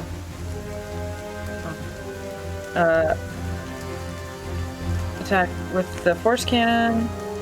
So that one, it wouldn't let me right click because It's it was a spell. It hits. 22, yay! And it's 2d8s. 4. Oof. Yeah, but still, a little bit helps. No, that's great. Anything else? I think I'm out of magic now. I used up. Yeah, I am done. I don't even have. Can your cannon do anything? Oh yeah, just for next turn because I was thinking about moving closer for cure wounds, but it's not even safe for me to do that. So I'm gonna say back here. I'm actually gonna step back again behind the cannon, and then I'll end my turn. I imagine Irina is going to try to pull Grude out. So that's Thank you, Arena. Yeah, I could see her doing that. That's fine. Or Got you, that's Grude. fair. She helps Deez. Got your back, Deez. She's pulling on Deez's tail to help. Yeah. Oh yeah, that'll work.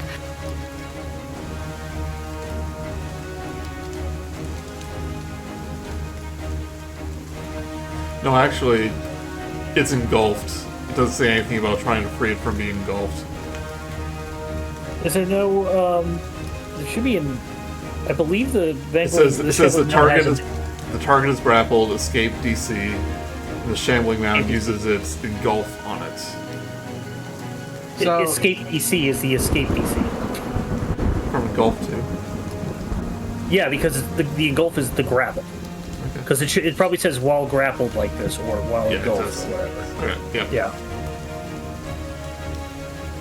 Go, Irina! We should do a strength.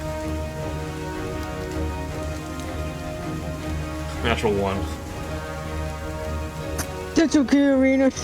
I get those all the time. Slimy. A for effort. Yeah. She pulls on Deez's tail and accidentally just pulls Deez off the thing, and Deez lets go of Grude. Is he like a slow motion, like squirrel, like still trying to claw at me, pulling back away? You pulled on Squeak, not Squeak. Right, Vogel. Okay. I'm just gonna load on the thing I have in front of me.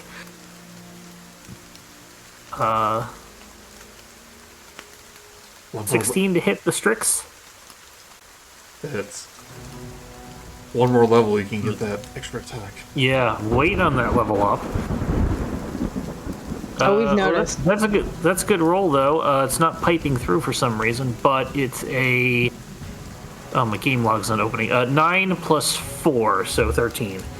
Alright. I had my rage damage on earlier, so I did 2 extra damage to that first thing that died soon after. So, but took it off and made sure it was off.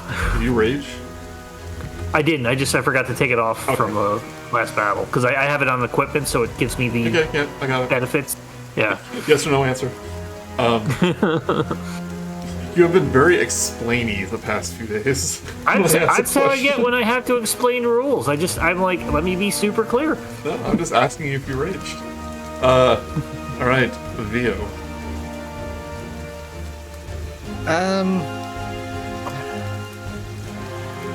Ignore this roll, by the way. But I want to. It's good. Arena scenes again. I have that. That and the idea of blowing it up from the inside sounds cool. So I'm just gonna keep stabbing while making sure not to stab in the direction I saw Grude get engulfed in. Yeah. Yeah. Here to the left. 20? 20 hits. Screen right. Ooh. 12 piercing and yeah, this should still work. 7 thunder. 7 thunder. And there's some rumbly and it's tumbly. Oh no.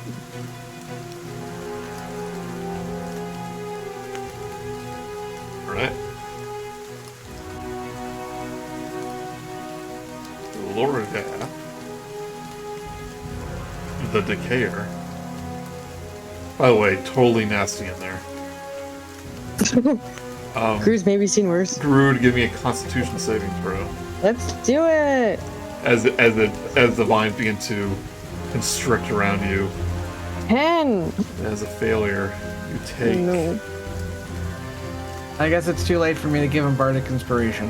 Definitely. You can't see him. Yeah, that's true. You take 14 bludgeoning damage.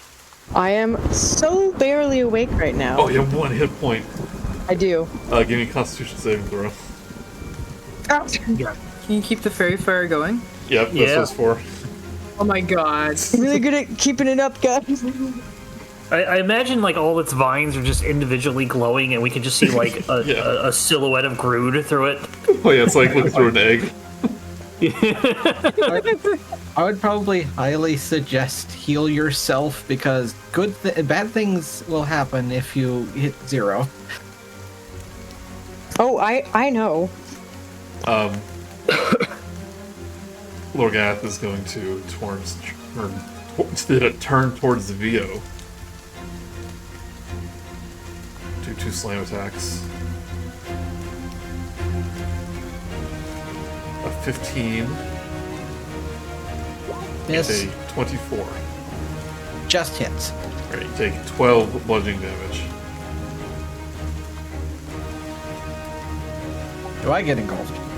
Do not, because 1 missed. Yeah, that's right. It's all But- warm in here. But, like- with both hands. At this point, like, vines are, like, falling off him, though, and trying to, like, reattach. And you see, like, glimpses of the druid inside, like, all bloody and looking pretty bad. Now the ravens are going to...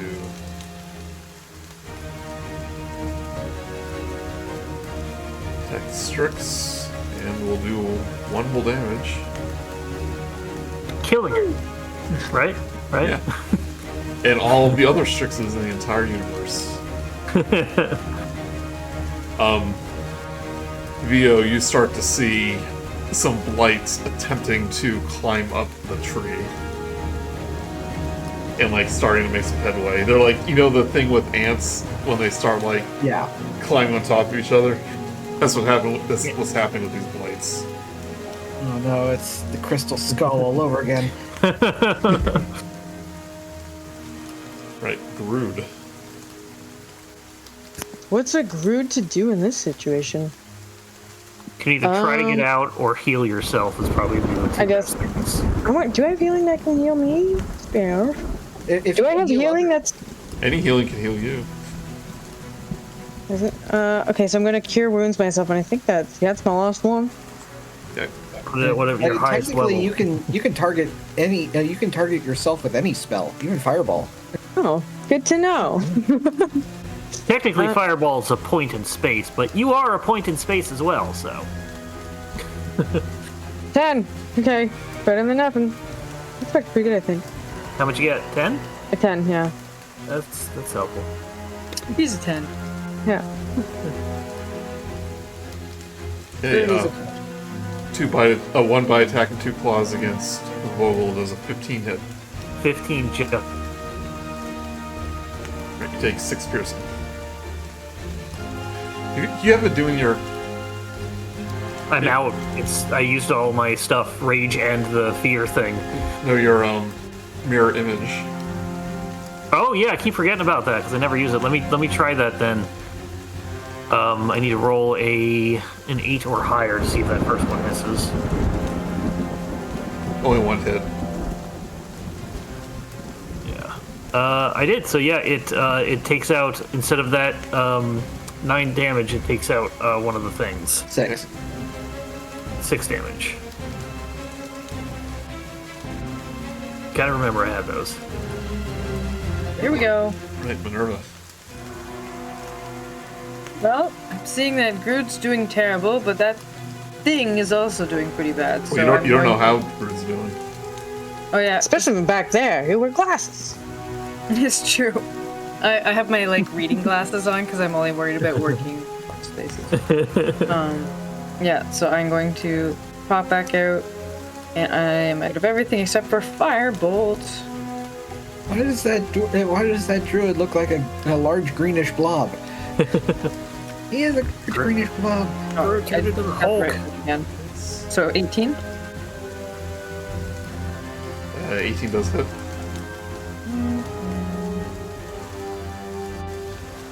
Plus Plus a d8. 8 plus 7. So that's pretty good. 12. How do you do it?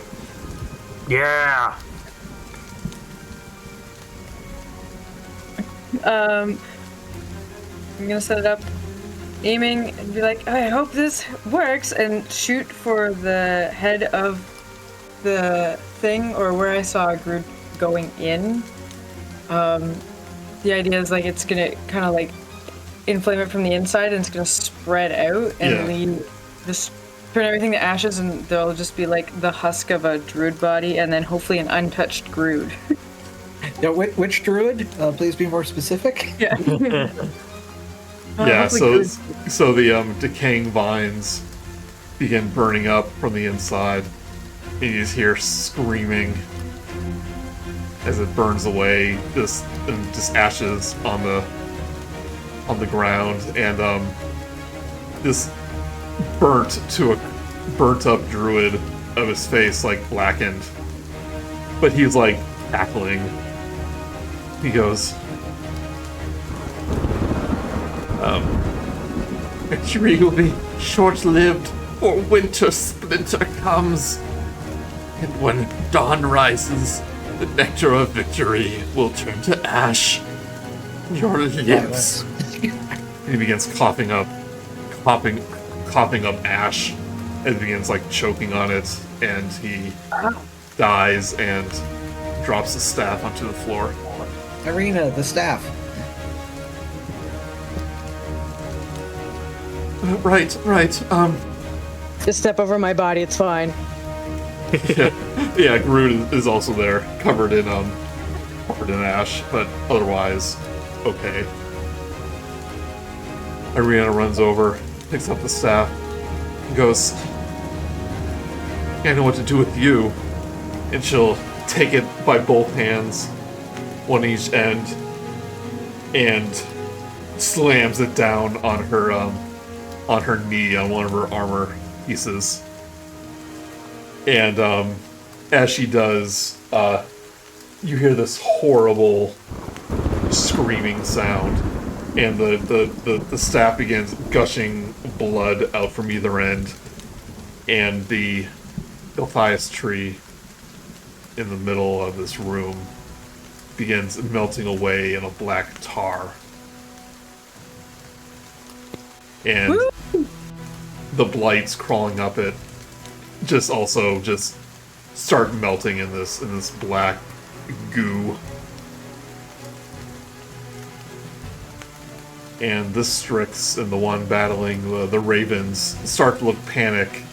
They let out this panic shriek. They will disengage and fly off above the decaying canopy. If I can see them before it gets out of range by my turn, I will Eldritch Blast it. Eldritch Blast it because it's got 120 foot range. Yep, you can do that.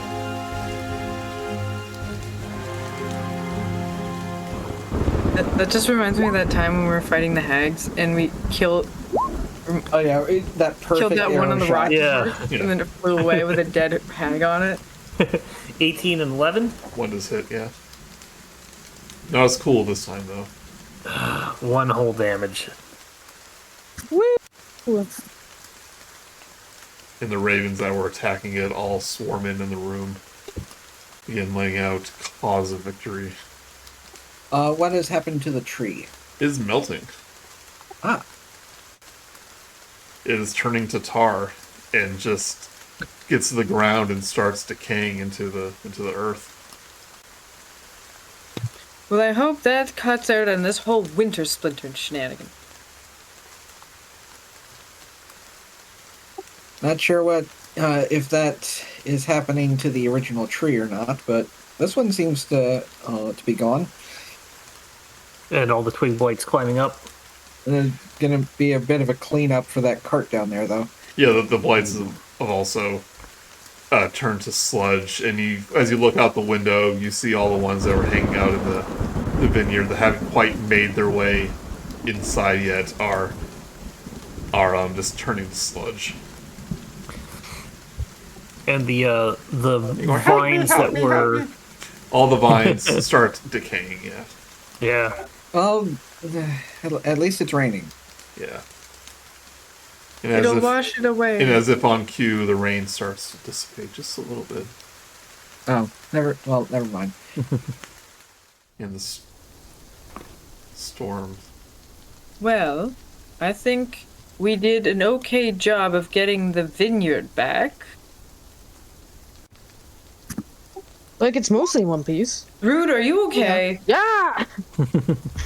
Yeah, if anyone's feeling like up to it or has like a potion Yeah, on them, Via will help him up.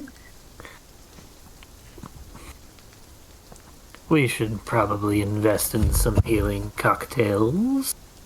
Would not hurt. definitely. I do have one in my inventory. It's... The threat's If gone. I've- The threat's gone. You don't Yeah. have to waste a potion. I'd be like, I think I'll just have like a big nap, sleep Yeah. it off. But just for future, I do have one.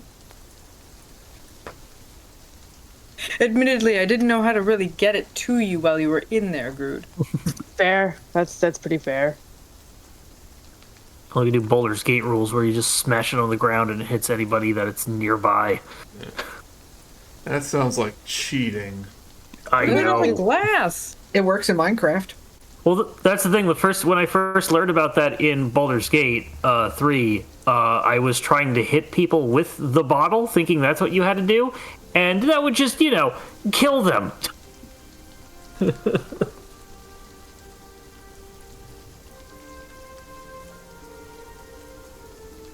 Right, but with the druids and the blights defeated, Wizard line is now freed, and eventually the Mardikovs make their way up from their underground hiding spot back into the winery. Well, And what you do you do think? you do have one of the druids held captive. Right, I was gonna... Oh, yeah, we couldn't bring we didn't yourselves want to do kill it. so we're just leaving it to them. Yeah. We left one in there. Might make the next vat taste extra red. Dave, as they take out the druids, some of the adults, Davian takes out a short sword slices his throat. Damn Well- druids. But, Elvir goes, Father, you can ask him questions, and as he doesn't get a chance to finish, he just slices his throat. Well, so much for taking the higher ground, but, yes. Yeah. I understand you'd be very upset with them. None of them look too upset about killing him. Oh, I mean, Saying upset they at the threatened druid. my family. Especially the kids. Try to steal. They steal our heirlooms. Got what they deserved. Did they harm any of you? Doesn't matter. Stole our livelihood. Did They would have killed us if it. Vogelsuch gets right up into his face and asks again, did they harm any of you? Or But not? such, they were blatantly ready to kill this entire family. Blatantly? Yes. If the entire family vacated the premises, would there not have been any bloodshed? Because we had to fight our way out. It's a miracle that any of us survived in the first place. May I insight check that? If you want. I do. He does not trust him. Okay. Nine. Oh, I right, was because he watching- lied to them. That too? The family lied to Vogelsuch a bunch, so he doesn't trust them. Yeah. Says, maybe I was wrong about you, Scarecrow. Maybe you are in league with the witch. Do you wish Well, to maybe kill if you- me as well? Muriel will step aside you again. It's like, geez, this is becoming a habit out of you two. Break it off. Break it off. Yep. Come on back, Vogel.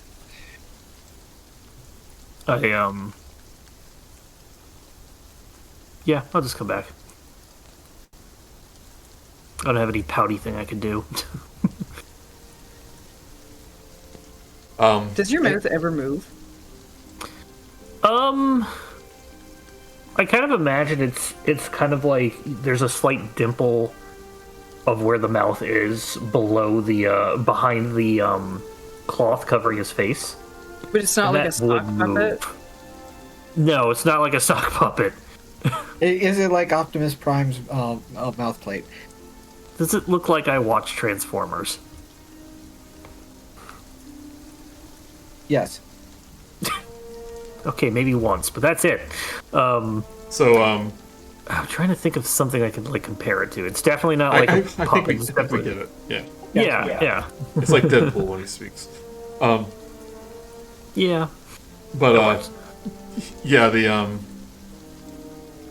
some, like, the older sons are pretty impressed that you were able to defeat those druids. Grude just like looking like trash, being like, "We did it." Yeah. Some of them help, like, clean you up and all that stuff. But Muriel says to Davian, I think it's time we stop holding back. With our new friends here, don't you, Pops? He goes, not your Pops. Not anymore. He goes, family. But come on, they're practically family now.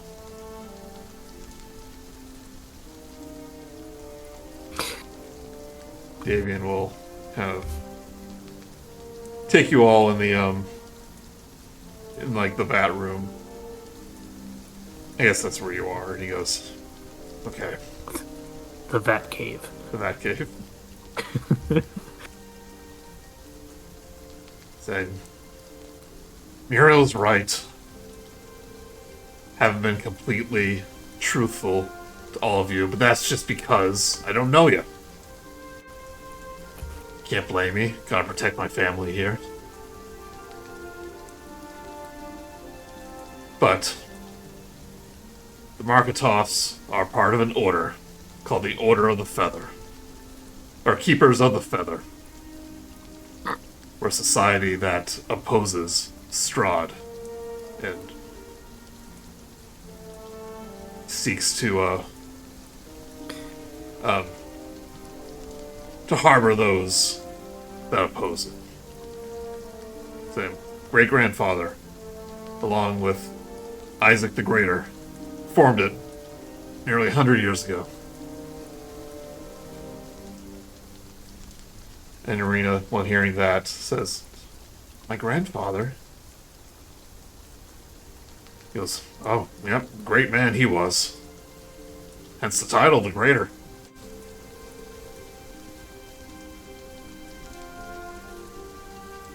Along with the paladin, Uganda. Good times, but ever since that time, we've opposed Strahd and chose to help the people of Barovia however we could. And one of those ways is providing wine to all of them, and using our raven friends to scout the skies, which we haven't been able to do the past few weeks because of those damn Strix. 100 years ago? How old are you?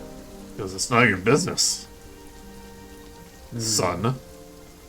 I thought we were coming clean. This whole thing was about not hiding things from us. Are you Listen, my I was like, father? it's like, listen, my father was a child when it happened. Insight check. It was only 100 years. 2 generations can exist easily in that. I mean, it's he's saying stuff like, yeah, his great grandfather was a good, or great grandfather was a good man. It's like 100 years ago. Oh yeah, I just heard stories about it. It's quite normal. Alright. Crap insight check. This is why I don't trust anybody, because I can't read them.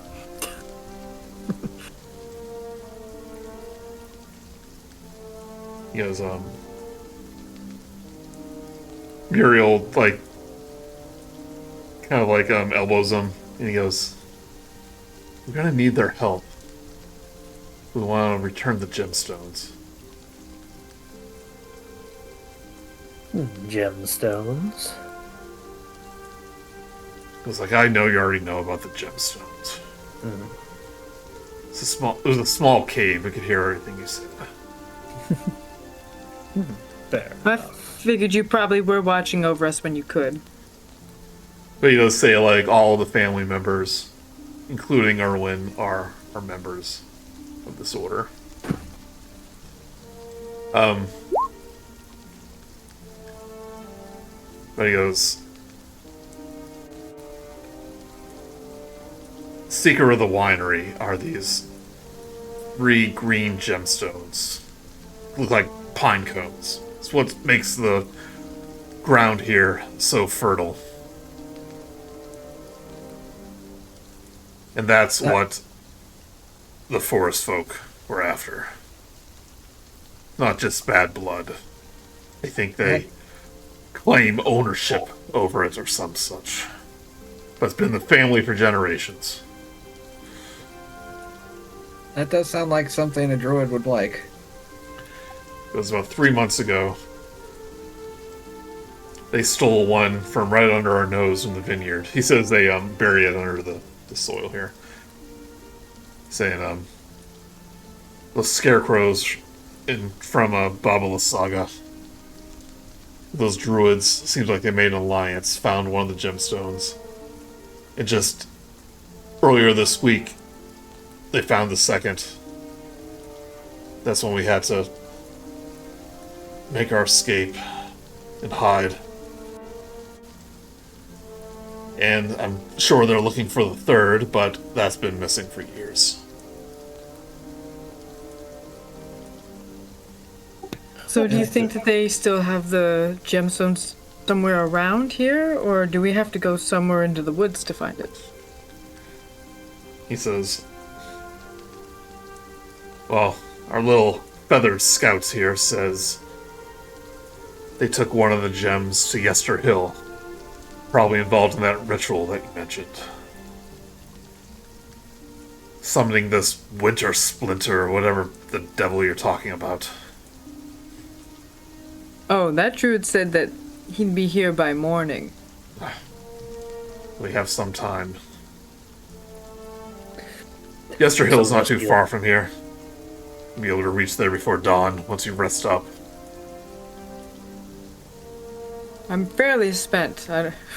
Will I have enough time for like a long rest? Yeah, you will. Yeah. Yeah! Yeah. Sounds like a plan then. I shall require a field and a stick. So you're gonna rest in the fields or what, Scarecrow? Where else would you have me? You can have some of the rooms. Just do what you normally do. Go find somebody that's asleep and just stand by their bed and stare at them. Let them know that they're safe. Saying before Which of you you arrived, sleep? we did try to interrupt what's happening on Yester Hill, but we're spies, not fighters. Except for Muriel here. They're able to drive us back.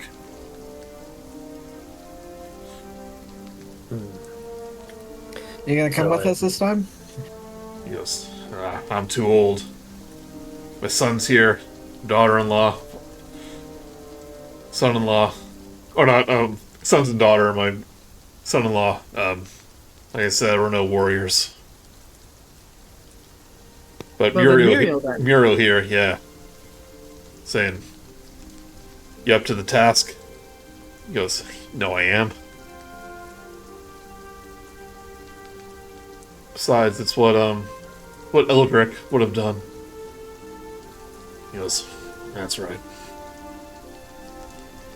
Eldrick being his son that was killed in Strahd's, in the, invasion of Strahd's, castle. With Doru. With Doru and Muriel's, fiance. And he goes, in terms of that team, it's like, besides, if we openly oppose Strahd in great numbers, and he might just catch wind of us. We've kept hidden for years, but now that he's actually awoken again, his eyes are going to be honest. We've seen what happens when people are a little too direct with him, so that's fine.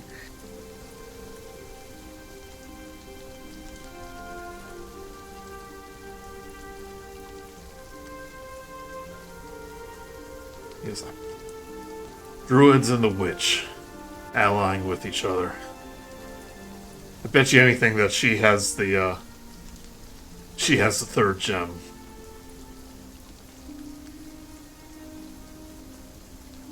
But if you can retrieve the second, then at least we can get wine production back and get delivery going again. What do you think of that, Vogelsuch? Maybe we'll be able to see her opinion of you. What I'm hearing is that we need to make a stop. That is a detour to where we were headed, but for a good cause. Well, your first step is to stop that ritual by morning. Right. Well, that's the thing, is that we were headed to Vogelsuch's possible origin, so that's got to take another backseat. But he understands why it's important. Not Still necessarily. technically the same quest. Could be, yeah. You don't know where Vogelsuch is. Mhm. It's one of the problems. He's saying, as long as we have one gemstone, we can at least keep producing one of our wine vintages. Is it the purple mash? So that's why you stopped with the wine a while back, or that third type. He kind of it gives you a wink. Don't know what you mean. What a shame that was. It's our most popular stock. Till Erwin lost the gem on his on his watch, fooling around with that fiance of his. Now, this isn't the time for name blaming. And they're married. It's like, yeah. 2 kids I hear too.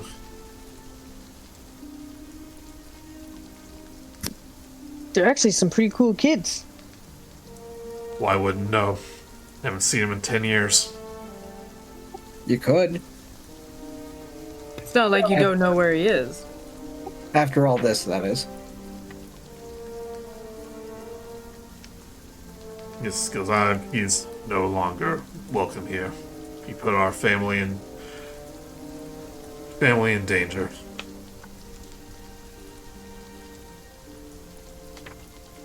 It's not like we cut up all contact with him. He's still a member of the order. Well, if you ever want to meet the grandkids, though.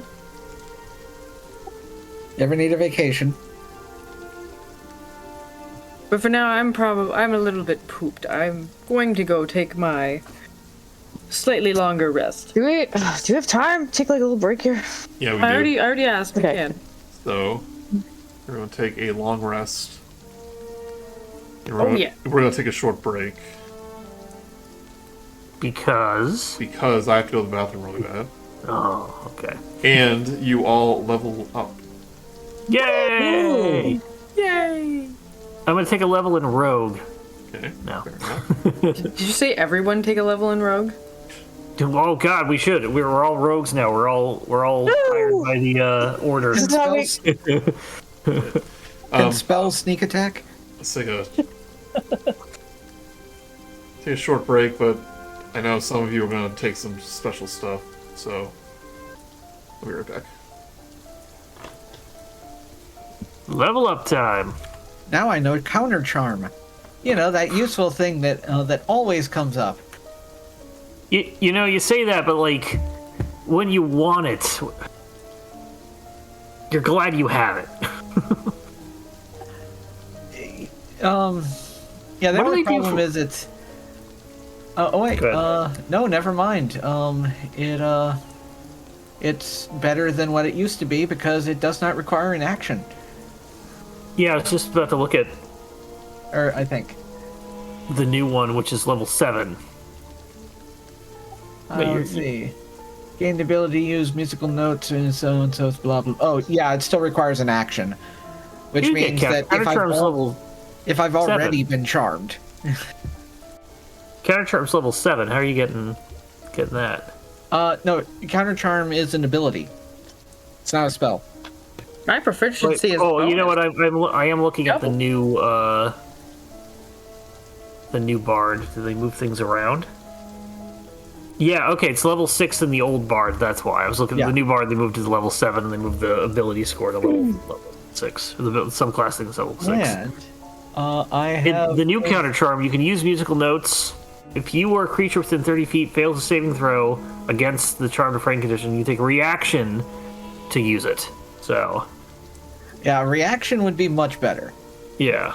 So- Joey's not ready for 2024 rules yet. I don't want to switch in the middle of the thing. No, that's completely understandable. So I'm actually gonna keep this in so everyone can hear the level up process. Yeah. I get, because I'm now level 5 in Sorcerer, I get 3rd level spells. No, I'm not Sorcerer, sorry, I'm a Warlock. Wrong button. Wrong lever. I know one more spell. Yeah, I know one more spell. My spell slot levels are now 3rd level, and I get to switch out a thing so I can get the second attack. Nice. Maybe I'll switch that out, actually. I only get one spell for this level, which is regrettable, but it's going to be a useful one because we've been needing it for a while now. What is it? Is it win battle? Knock. Ooh. Because if I remember right, I forget what it is at this point, but somewhere we have a magical item that is locked and You cannot be have opened. the Tome of Strahd on your person. Oh, that's right. Yeah, Oh, yeah, no, that's clever. That's good. and it had a magical lock. Yeah. I mean, we're not going to read it now, but once Oh. we have a breather. Well, you have a breather now, but we're gonna do that once we. If you want to do that, Yeah. we'll do that once the game starts again. He feels not to. After we kill the tree. I know Grude gets a new druid feature. Yeah, I was looking at that. You get what's the feature called? The thing with the Cosmic stars. Omen? Yeah, Cosmic Cosmic Omen. Omen. Yeah, and I think you get a spell level. Thirsting Blade. That's what I Once again. Or... You got a 6 level now. Yeah, which we are sticks? total level of 6. Total level Yeah, 6. so you get an extra spell slot. But yeah, you get your encircle stars, the Cosmic Omen, which we Yeah, talked. that's where. Yeah, yeah. which we talked about. We'll deal with that. Most complicated one is going to be you, Steph. Yep. So And I ended up picking for the I wanted to do the refueling ring and the boots of the winding path. okay. Yeah. So you Then I now got- you now know 6 infusions, and you can now infuse 3. So I suggest you replace. Repeating shot. Well, yeah, you don't really need that one anymore. But I would replace the +1 weapon one for Vio with the blinding blade, I think it's called. Oh, radiant. Radiant weapon. Yeah. Doesn't all that do is create a glow? After you're hit by an attack, you can expend a charge, and the attacker is blinded until the attacker's next turn.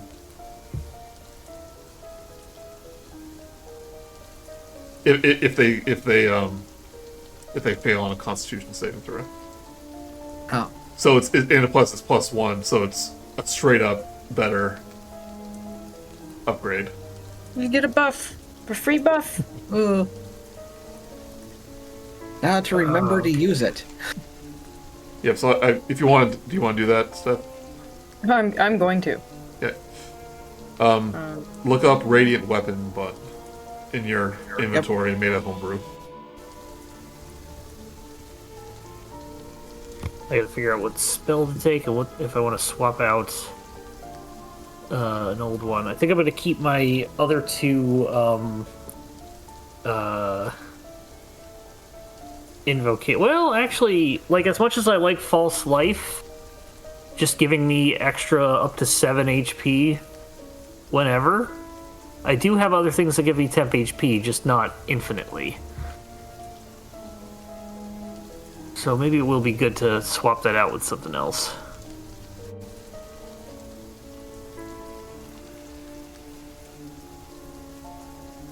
Alright, so you're taking out Repeating Shot and replacing it with the boots. Yep. The boots of the winding path. Okay.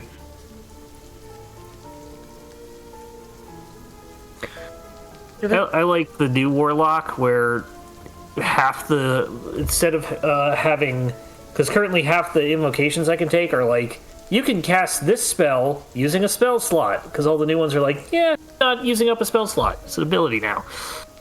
Yeah, they prove that a lot. Who are you giving the boots to? I would like to offer them to Vogelsuch. Okay. Is it extra speed? You essentially teleport. Oh, that'll be beneficial. We'll make items for this and stuff. Well, that one's Next a pre-built one. Yeah. Well, like when you give it to other people, it's kind of weird. Boots of the Winding Path requires attunement. Do you have an attunement slot? Yeah, I only have one tuned item.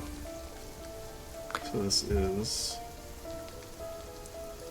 While wearing these boots, a creature can teleport up to 15 feet as a bonus action to an unoccupied space the creature can see.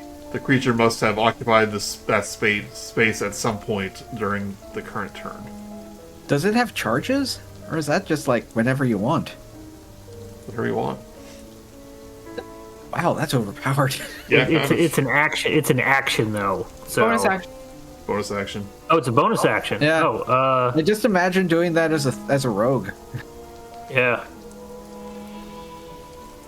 Boots of the Winding Path. Oh, it's not a custom item. It is the item that she can make. Yeah, that's what I'm saying. Right.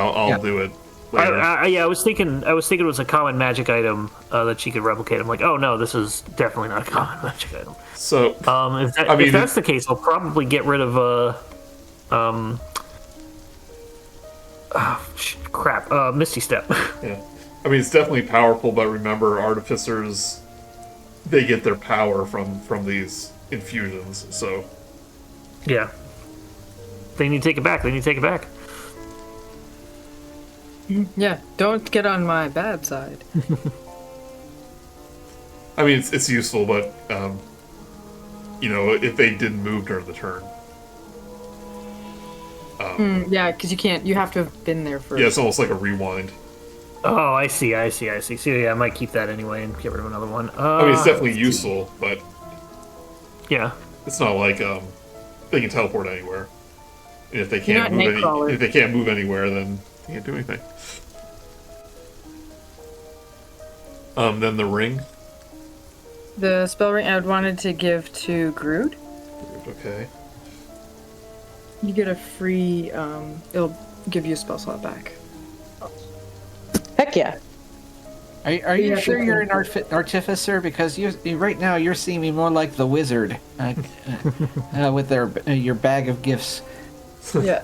So spell and refueling ring. Gru, do you have a attunement slot? I probably, because I don't have anything attuned to me. Okay. So, while wearing this ring, the creature can recover one expended spell slot as an action. The recovered slot can be of 3rd level or lower. Once used, the ring can't be used till the next dawn. So it's like a once a day thing. Okay, Yeah. that's better than what I got right And I'll now. make custom items, because I didn't know what she was going to take for all that. That's But, fair. VO, you should have yours, because we talked about it. I already did. Okay. Yay! And then, So- yeah, I don't have the repeating shot anymore. I think VO gets an extra attack, and now Vogel gets an extra attack. Yep. Yeah, I get that. I'm still deciding like if I want to swap things out because this is so it's a couple of things that may to interest the party. I can make my Eldritch Blast a little stronger. Each of the damages can get my Charisma modifier, and that's a good standard. But I also have things like I can see in magical darkness. Oh yeah, that Joey, level of yeah. invocation. Those are fun. Yeah, and then I've also another good one would be where was it? You can speak with animals whenever you want. Yeah, speak with animals. I got that. I'm also thinking of Cloak of Flies might be What? cool. You already have the hat Cloak of of Rowan. what? Flies. Cloak of Flies. What does it do? Bonus action, you can surround yourself with a magical aura that looks like buzzing flies. Disgusting. And it gives me intimidation check advantage, disadvantage on all other charisma checks while it's there. And then if something's in the aura, it can it takes poison damage. That reminds me. kinda Next time we pass by a river, we're giving Vogelsuch a bath. I think Yeah, I Grude think that- also needs. It gets all I damaged. don't know. So camping over here. I'll just stand in Or- the rain. One with You can- shadows. you Become can read all invisible until I languages. move. I already have comprehend languages as a spell, so. Oh no, there's an I one that you can read all languages, including dead ones. Right. But it would just be it would make my comprehend language spell moot, and I don't want to. I know. swap other things out. So, if you notice, I'm suggesting all of the bad ones. no, I would totally take that kind of thing. I love that Yeah. kind of like it's that kind of thing that's like, hey, you found this ancient tome. All right, Joey, what's it say? What's this tome that's in an unknown language say? Yeah, I can read all writing. Is it written down? Yep.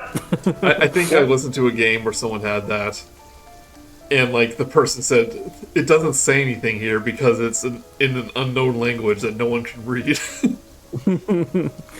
It's supposed to be mysterious. Now the question is basically, does it also allow you to read ciphers? Are ciphers languages? One could argue that they are, but you could also say that they are not. I would say they're not.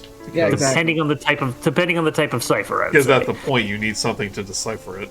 It's a Yeah. puzzle. It's a puzzle, not a language. If it's one of those simple, just replace one character with another character, it's a one-to-one change. I would say. Peruvians have never heard of Pig Latin, so they think it's like the ultimate form of decryption. Could animate dead. I would say either speak with dead, which just becomes a spell I take, or We have the amulet. oh, that yeah, I can't remember we got that. Hey, are you Hexblade? No, I am undying, or undying. Okay. But there's undying and undead. I'm one of the two. If you were a different one, every time you killed something, a specter would come out now and aid you. You would Yeah. basically rip souls out of people and make them your servants. Can you do animate dead now? I could take that as a thing, but I don't want to. Why not? Because I am dead. I'd just be causing my misery to other things. But you can have new friends. Yeah, but I hate them. Whenever you want. And they would get you. They would understand you. I'm gonna take. What's my dark vision right? And they would I actually don't have be- any dark vision, so I am taking Devil's Sight. I'm swapping out False Light with Devil's Sight. I don't. Magical Darkness, Joey. I'm taking it. Oh, that. Okay, yeah. I was gonna say I tend not to worry about dark vision because you will almost always have some kind of light source. But now if somebody casts darkness, he can see straight through it. Yep.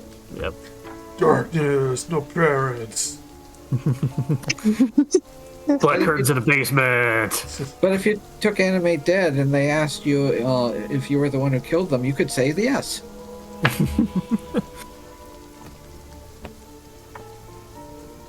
Alright, now I need to pick my spells, which I was originally doing, and then I had other things.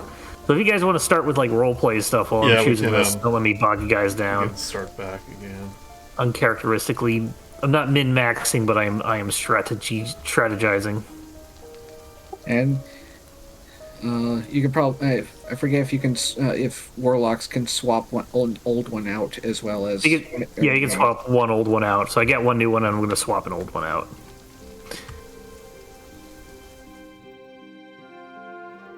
So After a wonderful 1 hour nap, I was up making all of these items for you. yeah.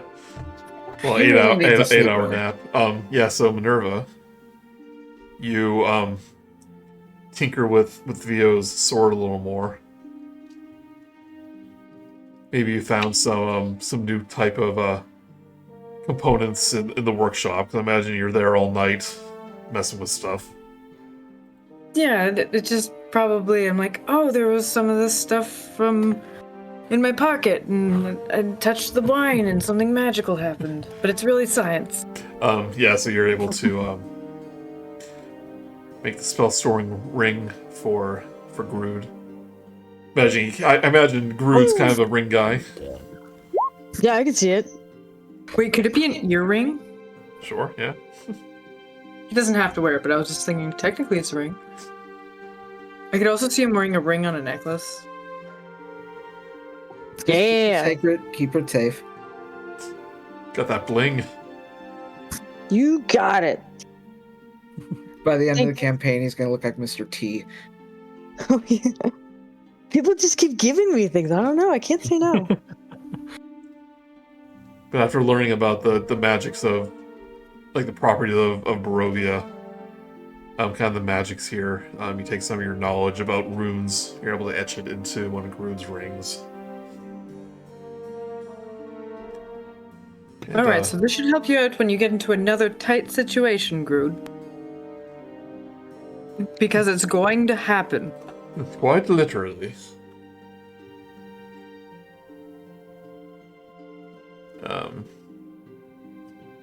And You could so- take a Phantom Steed, Joey. if you want, yeah. You could get a horse. Use an entire spell slot for that. Yeah. We already have rations. But it lasts forever, so as long as it doesn't Yeah, die. it's it lasts an hour, which is Oh, the kind of stuff that I'm looking for as someone who doesn't want to concentrate on things because of rage. Oh, Phantom Sea is different than the Paladin thing, yeah. Yeah.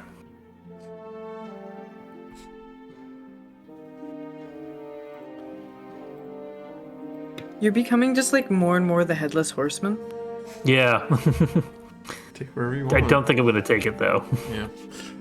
As you're working, from the next room over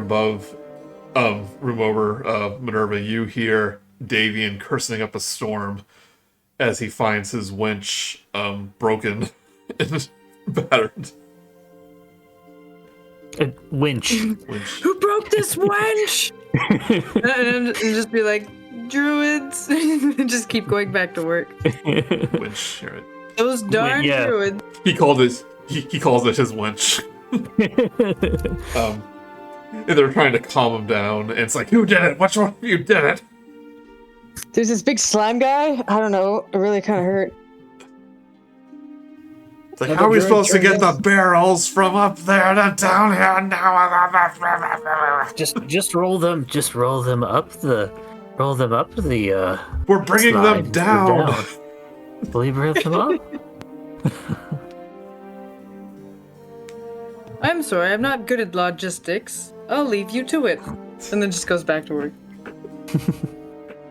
You can spend some time doing mending, maybe help out a little bit. Yeah, I could probably do some stuff with the winch. Yeah, let's get her back up and going. So Grude, I know mending too. Yeah. maybe because it's like the storm caused by the druids, like was artificial, so maybe the weather's acting a little wonky, but you get the rare sight this night of some stars through the clouds. There's like just the briefest of openings. This is the first time you've seen the stars since you came here, more or less. And you can partake in one of your Omens? omens that you haven't been able to do yet. Kind of read the stars to see what tomorrow will bring. Will it bring weal or bring woe? Where the heck is that for me to actually, like... Is it in my action? It just happens in Okay, so I just roll a on a dice. long rest. Yeah, basically roll me a d10. It's gonna be 50, Basically, 50. an ability version of augury. 7. I think Yeah. that's the negative for the other person. Let's see here. Certain stars. It's whoa, so odd, yeah. Yeah. So whenever a creature you see within 30 feet of you is about to make an attack roll, saving throw, or ability check, you can use your reaction to roll a d6 and subtract the number on the total. If it was an even, it would have been Bonus. a bonus to allies.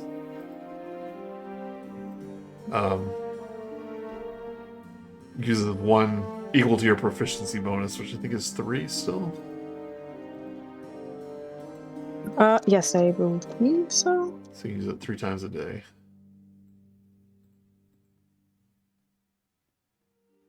Yep, still 3. It's gonna be 3 till pretty later. So make a note of that. Got it. 3 d6s. And how you choose to react to that information is up to you.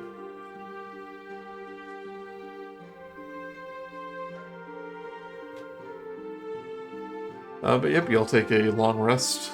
So Grude, you can hit that long rest button. Thank goodness. You all leveled up. blindly. Seems like forever. Joey, I'm taking Phantom Steed. I'm not planning on using it, but I'm taking it. Well, if you're not gonna use it, where are you taking it? I mean, I'm gonna use it. I just have no immediate use of using it, especially if we're gonna go, I mean, what is it? Does to a it castle. does like it summons them out for an hour? Essentially, I choose what it looks like, but it has the statistics of a riding horse, except a speed of 100 feet and can travel 10 miles an hour. Yeah. Or 13 miles in a fast pace. You get a 1 minute to dismount. But yeah, I'm totally taking it, because I haven't been able to use Enthrall, so... Yeah. Just one of your precious spell slots for that. Now I just need to find you a spell that lets you throw flaming pumpkins. Exactly. Remember, you're a warlock. You only get 2 of those spell slots. I know. That's why I'm not. This is why I pick things when I'm a warlock to try and maximize, because that lasts an hour. Yeah, but It doesn't just go away. That's Yeah. the thing. He's not And I can much of a use it, spellcaster. and I can also have it and then rage while I'm on it. So, oh, damn, I keep pressing stuff.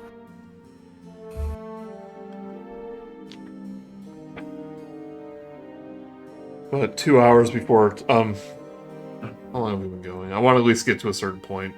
But we're still some time. But Muriel will wake you about 2 hours before dawn, saying, "Rise and shine, everyone." Oh, good. Wait, are you just waking up this early? You're practically members of the Keepers of the Feather now. Not after being knocked around so much. It's like, yeah, I know the that day was before. that sounded rough, but I say what I said before. You are all badasses. Oh, yes. Yes. Most certainly. Badass. Why not, certainly. Minerva, that's a compliment, by the way.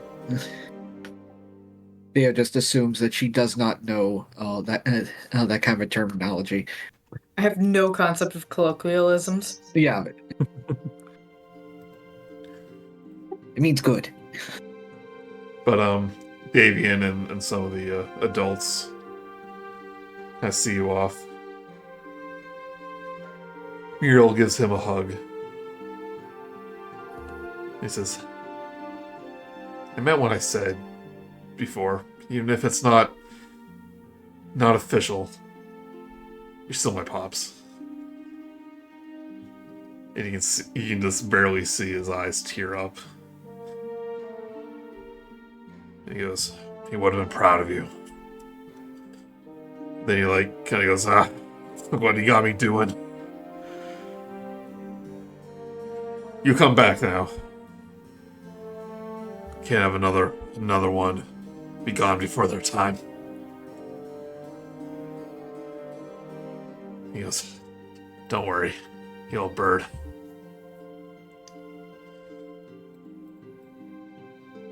And she will turn to you all. He goes, "I think we have some druid butts to kick." Yes, we do. And don't worry, sir. We, in our badassery, are going to make sure she comes back. Oh, you better. Besides, you have a winch for me. You have a winch to repair. Told was you the that was druid that the did it. truth.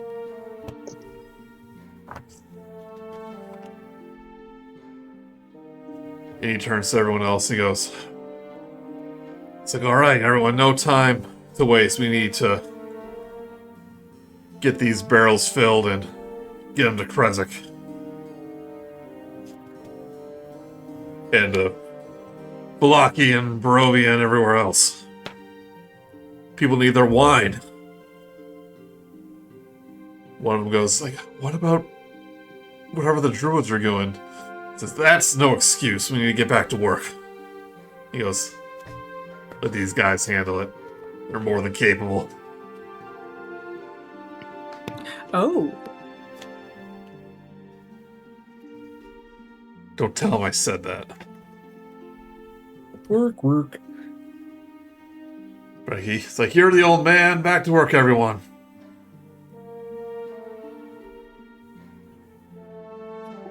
When we're leaving, I'll mention to Miriam. I forget her name. Muriel. Yeah, Muriel. I'm impressed. You actually Yep. got him to show emotion other than anger. It's like, he's a secretly big softy. Very, very, very deep down. It was way deep, practically the bedrock. But he loves his family.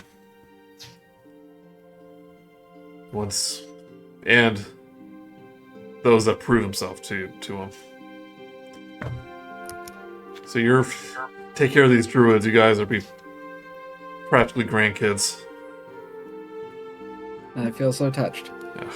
Well, it's a great honor.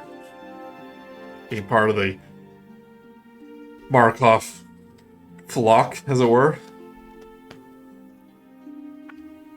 Well, they say, flock of a feather. Birds of a feather, birds of a feather. I didn't really know the saying, I just had an idea, but yes. After they kind of leave the vineyard, Muriel says, actually, I have to make a detour before we You get were to Yester supposed to Hill. go beforehand. No, not that. Didn't want to say it in front of Davian. It's a bit of a secret. But I have a contact that I want to catch up on. Maybe get some more information about these druids. What they're doing out there.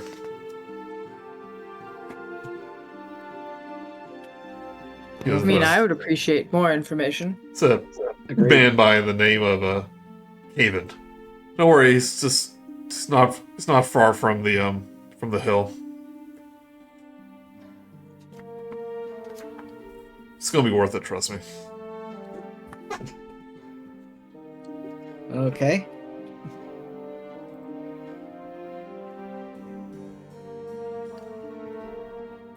We sort of have to follow her anyway because she's our guide and we have no idea where we're going.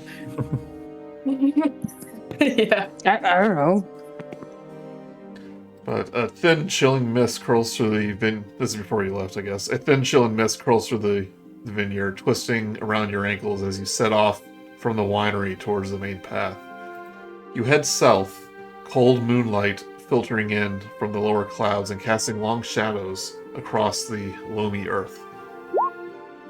The velvet cloak of the night sky rests silently overhead, but it's soon swallowed by the gnarled canopy of the Savage Woods, whose long, dark branches reach over the path like skeletal limbs. The mist here is thicker, and the air crisp and chill, and a palpable silence seems to envelop the entirety of the woods. The quiet is only occasionally broken by the snap of twig underfoot, the squelch of mud beneath your boot, and the distant hoot of mournful owl.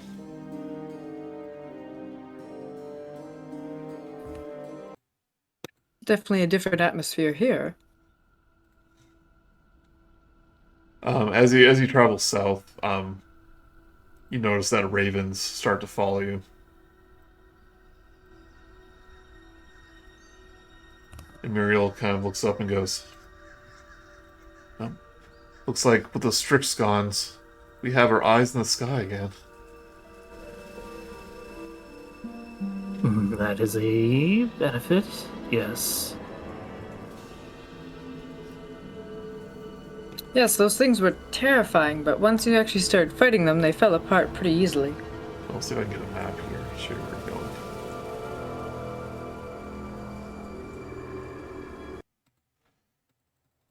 So, see the little chibi party on the world map.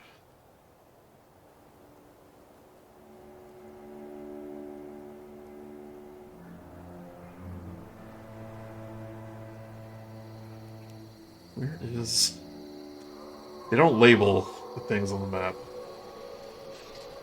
You gotta get the DM version. Well, it is the DM version. They don't label it. Oh. That's the DLC. Early D&D books. I mean, in this case, a process of elimination can indicate where we're going. Well, I think it's right here. I need to make sure. Yep. I would think of like following the same path that we're going to south. I would think. Oh, it's Y. Where's Y? Oh, it's down here. Yeah. Right there. Straight in that direction.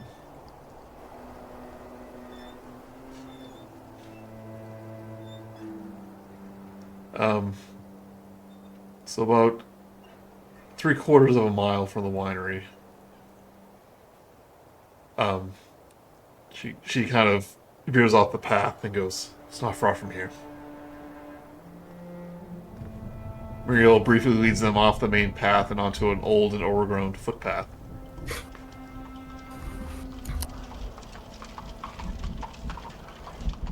I assume you follow. Yes. Yep.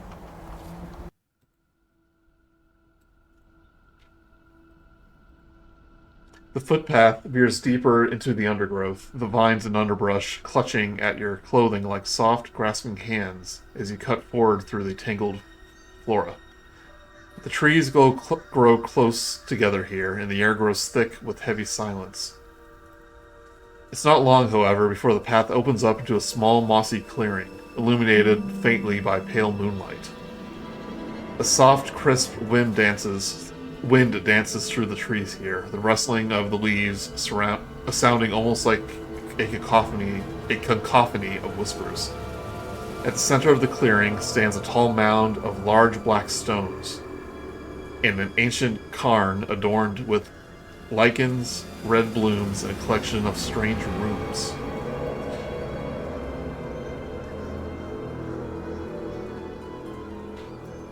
She goes, "We're here."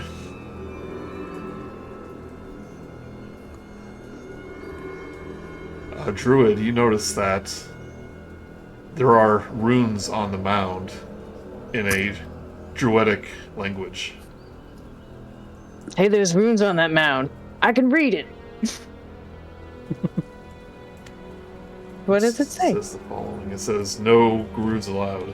It says, "Kavin the Blood Drinker, Forsaken of the Rosanna, first and last chieftain of the Balatok Mountains," which you know is the mountain range. "May his spirit reap the harvest of his arrogance."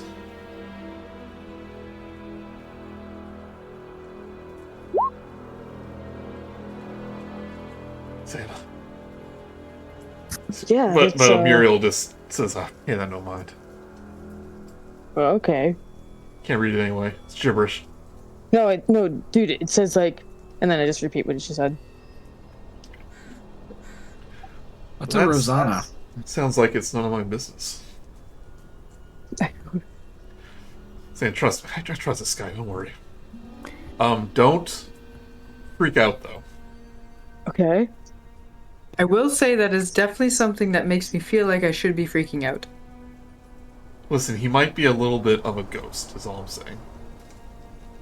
Oh, okay, that's not a big deal. Yeah, we've met several of those. There's like two kids, right? I myself am essentially undead. Well, that's the three if you count the sun. She looks up. The sun, what? It's nighttime.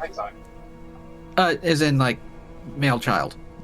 Oh. Yeah, the How many We knew ghosts somebody, how many their ghosts have you son met? is also a ghost.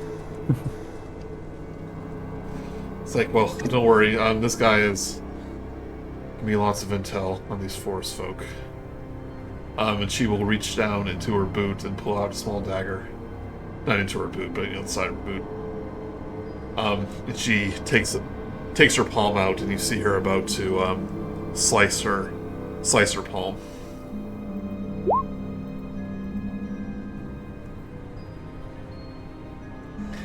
So she kind of turns her back to you all, kneels down. You can see the knife go across her palm from the back. and drops of blood drip into the Karn's basin. Well, I assume you know what you're doing. Don't worry. This is why I've never looked into summoning magic. You see her stand up, and you see that she has her hand in a fist that she cut.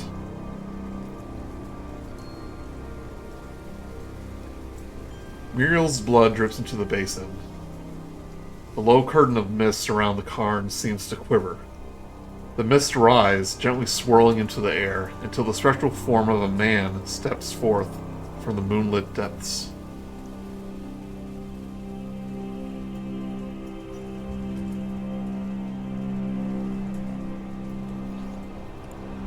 Show me some of this art. That's pretty cool. Nice. My spear, no touchy. Mike. And it is cool. He also looks like he's older. He is an older man, yeah. Not all was. ghosts are children and young men. Just the creepy In ones. Barovia, we have Okay, all Ghost ages. Boomer. His face is lined and weather-torn, his thick brow creased above dark, piercing eyes. He is clad in simple leather armor and a rough-spun cloth, his arms and chest marked with tapestry of scars and tattoos that seem to shimmer in the pale, airy light. Earrings forged of animal bones and jagged obsidian hang down from his shoulders, which are near covered by a cascade of long, dark hair. His hands are calloused and rough, a wooden buckler grasped in his left. In his right hand, he wields a long, wicked spear forged in the mist. Its point seeming to devour the ethereal light that suffuses the clearing. As the spirit emerges, you hear in this like kind of echoey, reverby voice. He goes, "Greetings, Muriel Vineshaw." The spirit rumbles. "And I see you brought new companions this time." And Muriel steps forward and goes, "Hello, Cavan?" He goes, "How's the afterlife treating you?" He just kind of leans on his spear and goes, "It's funny every time you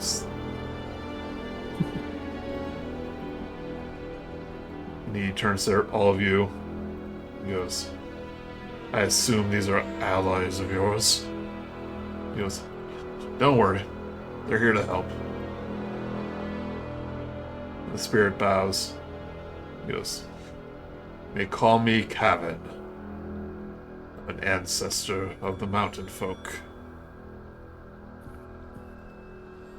Minerva would like to bow back out of respect and say, "My name is Minerva." Theo, a pleasure. Grude, how's it going?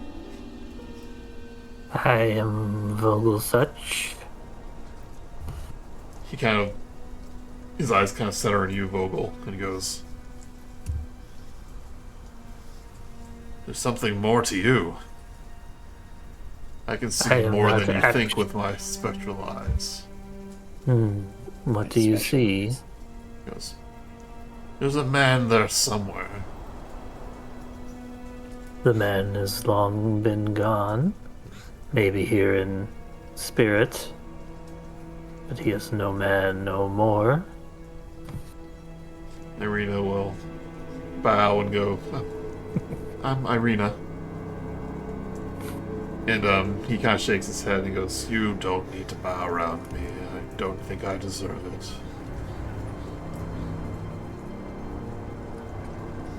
But I can see I will you all. oblige. What? I will oblige. Just agrees to not bow. Give me a split second, Mark, before you All start. right, there's a slight pause, and I think that there's a chance for me to do it, and then there's a delay in the thing, so... Sorry. I can see you all are great warriors, and I am eager to hear about your victories.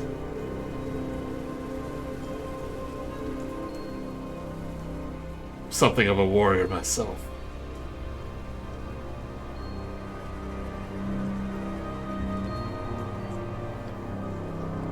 You definitely look the part.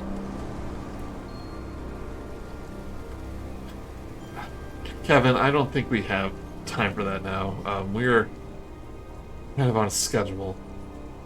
And she goes, we need to know what those druids of Yester Hill are up to. Because I don't think it's anything good.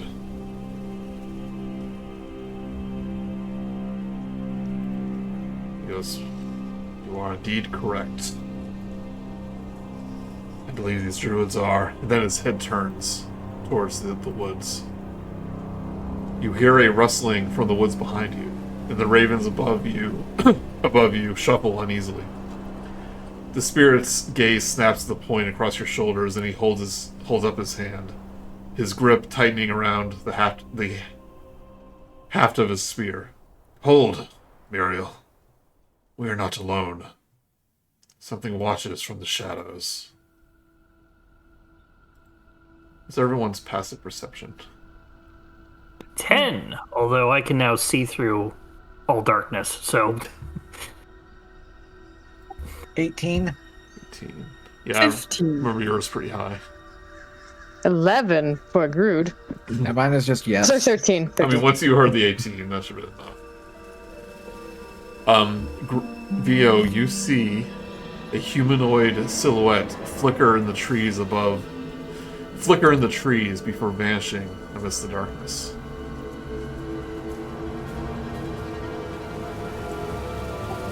Like as quickly as you saw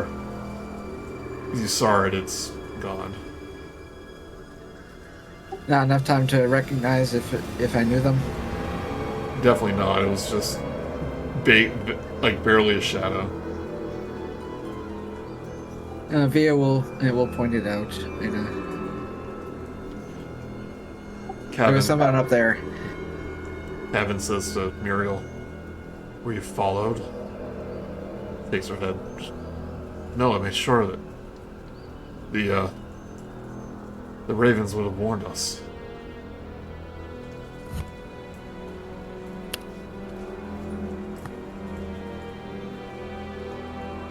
I think this warrants a look. I think this warrants a look, everyone.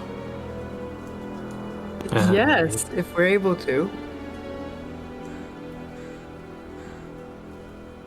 You stay here, Kevin. Don't go becoming alive again on us.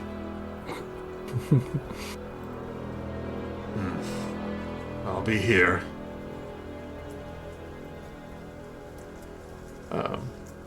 Dead leaves crunch underfoot as you pass between the trees, and the thick mud squelches beneath your boots. There's no sign of any living soul amidst the cold darkness. However, through you notice a faint reddish light flicker in the distance, like a campfire obscured by branches and brambles.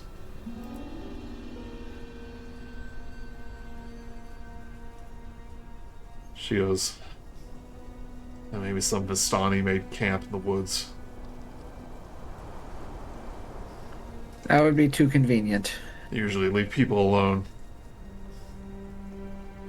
Yeah, I think it's worth taking the extra check, just in case. Like the way you think. What, you mean paranoid? Some people say vigilant to make it sound better. Vigilant, I like that better.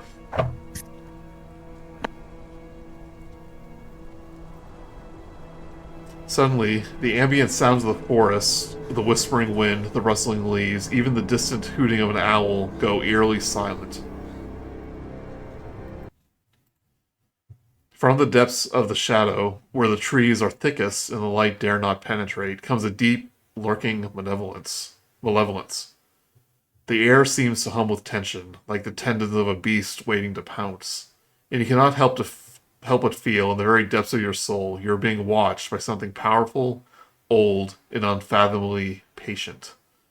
And then the sensation fades. The quiet sounds of the forest return, and in a heartbeat later, The crimson light flickers out.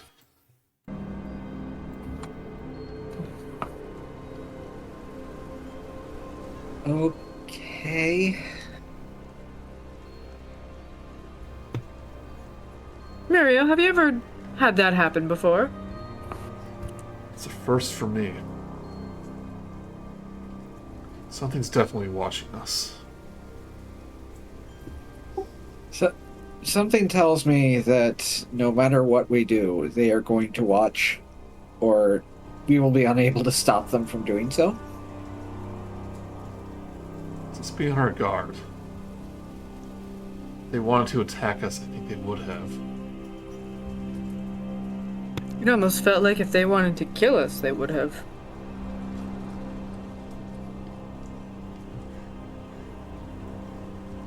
Well, let's go back to cabin. We still have to make it to Yester Hill. Yeah. But as you head back to the as you prepare to leave this small clearing, you notice a faint glitter of cold cerulean light from the forest floor, half concealed by mulch and dimly illuminated by the little moonlight that pierces through the canopy. It's almost like the clouds are making, in the canopy of the trees are making almost a little spotlight to this one little area.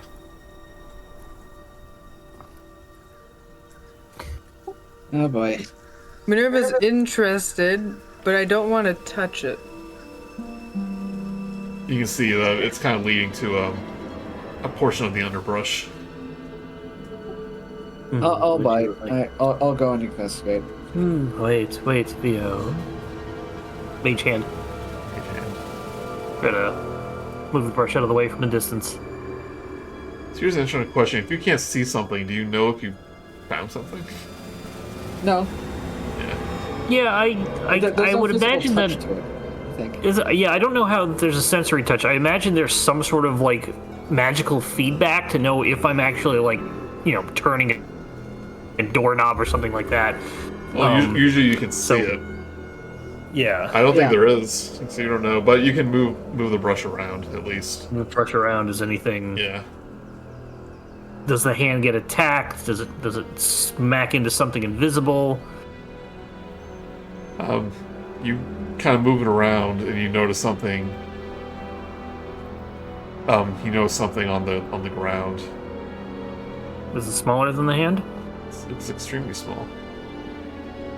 I'll approach. Yeah. You kind of get down there, try to get a better look. As you sift through the underbrush, your fingers brush against something hard and smooth, half buried in the soil. It appears to be a small statuette of a butterfly, no larger than the palm of your hand, and carved from petrified wood, which is embedded with small glittering blue minerals that seem to dance with captured moonlight. The figurine's wings are outstretched, as though caught in mid-flight.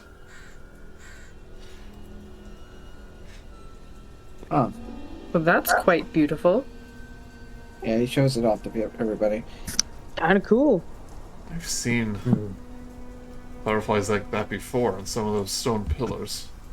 Kind of like the fane that we passed by the winery. Yeah, I'm sure this isn't going to mean anything.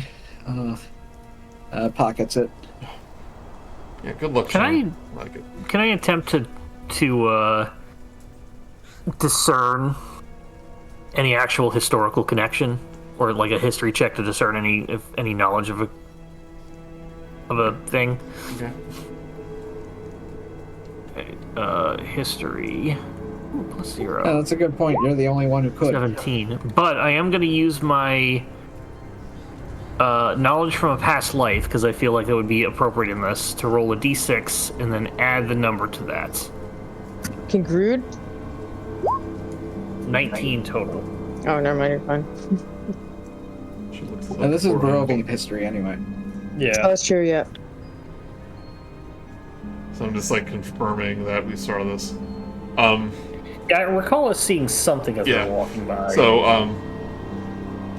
But you're right. You don't know anything about Barovian history except for the stuff that you learned here. But you did see a stone pillar by the lake, by Lake Zarovich, when you were hiring the hunters. There was a stone slab with a carving of a butterfly. And there was that waystone on the way to the winery as well. Yeah, that was the one I was thinking of. Yeah, that was a... That was a different. It was like a wolf dog. Wasn't that a different animal? Yeah, that was Right. a wolf on that one.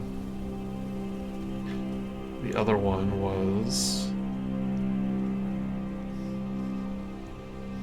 A butterfly wolf.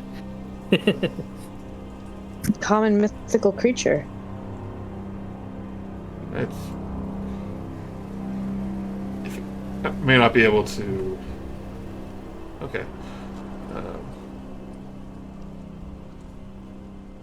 There was one by the windmill that was a raven.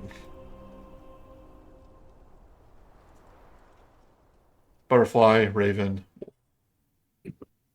I feel like... Oh, actually, this is in character. Well, I remember as we saw some, it is but a common insect. It doesn't necessarily mean that there is a connection between every butterfly and every symbol of a butterfly. I don't know about you, but I don't think I've ever seen a butterfly around here. But This is true. those stones I know are connected to old religion. Like I said before, don't know much about them, but used to hold some importance. Is the butterfly alive? Especially to the first folk. Sorry. It's alive? a little statue. Oh, it's a statue. I'm sorry. Okay. Yeah. I thought we found an actual butterfly. No. Nah, it's made of wood. It's like a carving. Yeah. Okay. Well, then that probably does make more sense to have a connection. How is it a dead religion? Because no one knows it. Maybe No one worships it anymore. no one that you know of. It can't be too dead if this little wooden statue is so nicely preserved while sitting around in the grass. Moonlight was shining right on it. How serendipitous. Yeah, it's almost as if something wanted us to find it. Let's get back to cabin. I want to get out of these woods back on the road. Yeah. I'm assuming we're saying this as we're walking. Yeah, it's not too far away.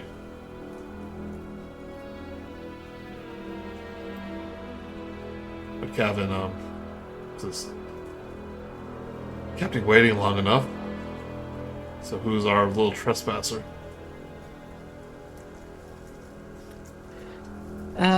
Anonymous, but they left us a little gift. Shows them the butterfly. He goes, haven't seen that symbol in a long time. Is it a good sign? It was one of the three goddesses of the land. Would the other symbol be a wolf, and then the other one be a raven, perhaps? You've come across the pillars then. He goes, my people left them here long ago.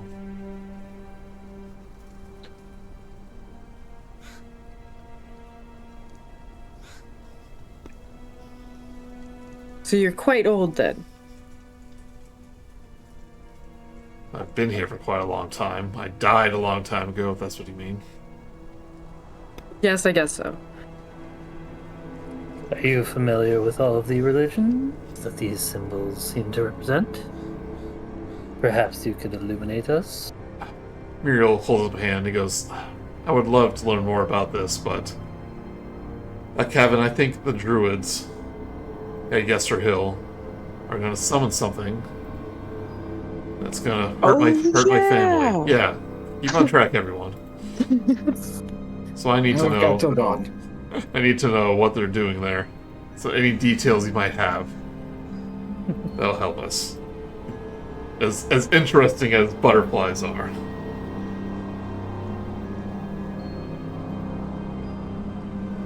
He nods. Another time, then. But yes, the Forest folks have been more active lately, gathering berserkers from the northern basin and leading their blights to the Gothias tree, the lands below. They appear to have a new leader, a dark-skinned woman clad in a white gown and a golden tiara, piercing eyes, and sharp fangs. Believe her to be a mage. The Gothias tree, as evil as it was dormant. Didn't cause any blights. But ever since she appeared, they've been a literal blight on the land.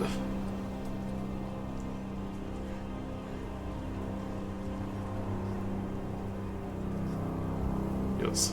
What you call Yester Hill, which I, in my day, called Sarmengeist.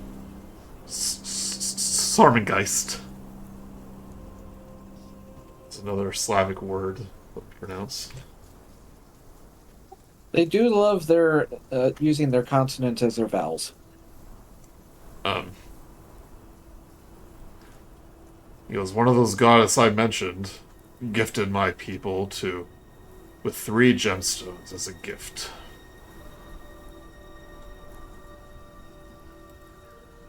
He goes, they've recently obtained one. That's what they're using in their ritual on the hill. They've constructed an enormous effigy, which they call the Shadowed One. A effigy of the Shadowed One. That's where they're performing their ritual, hoping to instill the gemstone with the power of the Gothias tree. Not a charming person, I'm guessing. I also feel like that would undo the fertile magic of that gemstone. Gemstone will most likely be destroyed. This absorbs the power of the tree, become the heart of whatever they're trying to summon. Yeah, that sounds bad. Don't suppose you know about how many druids there are? There's a dozen at least, and more have arrived since I last ventured forth.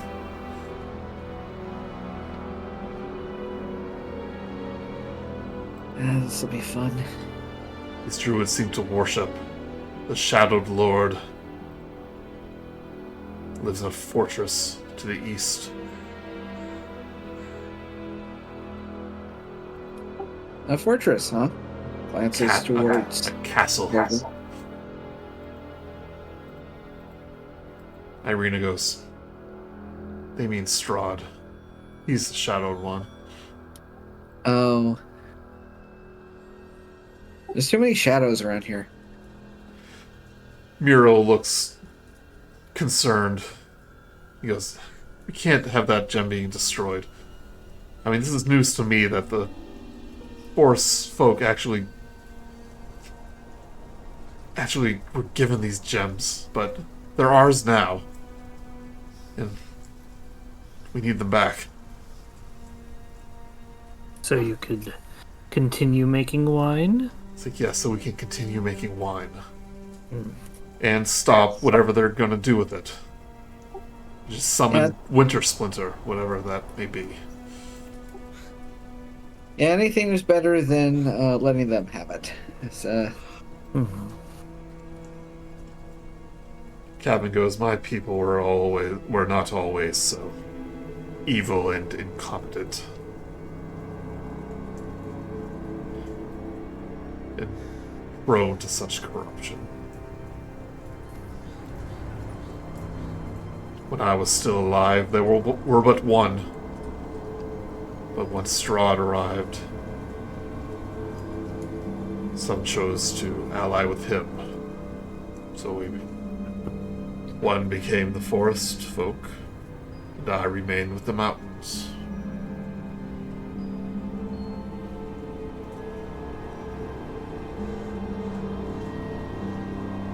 well, good to know.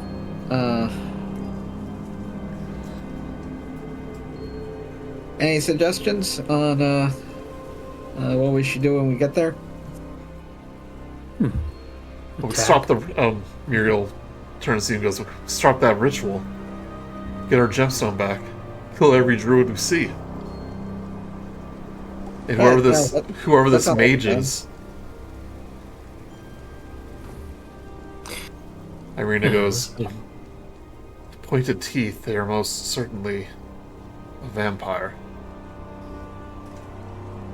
And we might have a hard time killing them. Outright, anyway. We drive them off. Better than nothing, I suppose.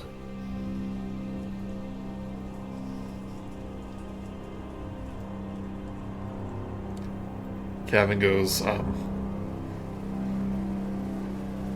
if you wish to know more from me, then perhaps you can do me a favor. Or, no, he says, if you wish to learn more from me, then you have to prove your worth as warriors, of course. So, like beating Winter Splinter. He goes, there's the elder druid there, a man named Savlog. Wields a gnarled wand of petrified wood, an artifact of my people. It's once wielded by the spiritual leaders. Should you return it to me and prove that you are trustworthy? He goes, I can give you some information, tell you where you can find a weapon of great strength to aid you in your battles ahead. But not this current one. Tell you where to find it. It seems like it'll take us some time to go find it anyways, Vio. Yeah. All right. We'll get you your stick.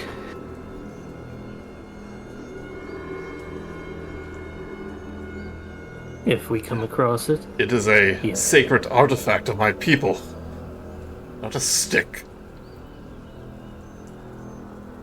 What does it do? Why is it so sacred? Are you paying attention? My spiritual leaders use it as a focus in rituals.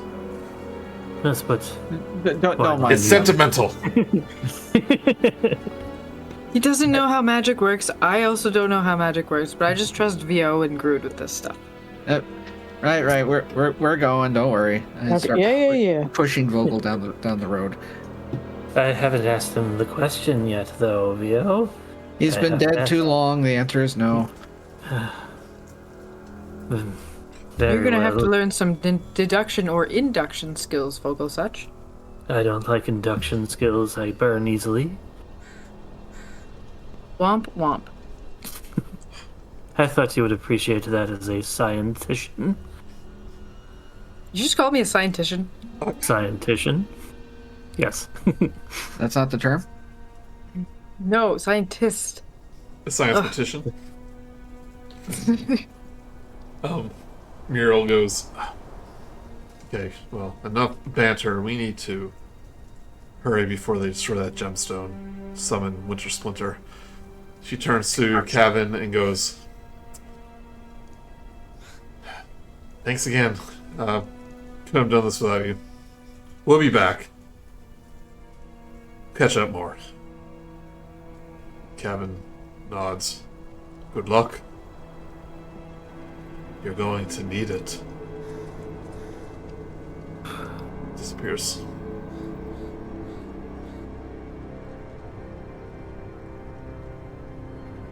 So I believe we're heading off into the direction where we're going to go fight a handful of druids. But Minerva's gonna say, so how did you meet him? And, yeah, I noticed you cut yourself in order to talk to him. And then Grude said that it was the cairn of a blood drinker. I don't know. It's part of a ritual. How else are you going to summon a ghost? Well, we've got a mirror. Didn't we give that to the guy so he could look at his son? No, He because took he it back. can't look at his son. Yeah, 'cause that's that's the true. extent of his curse. Grude.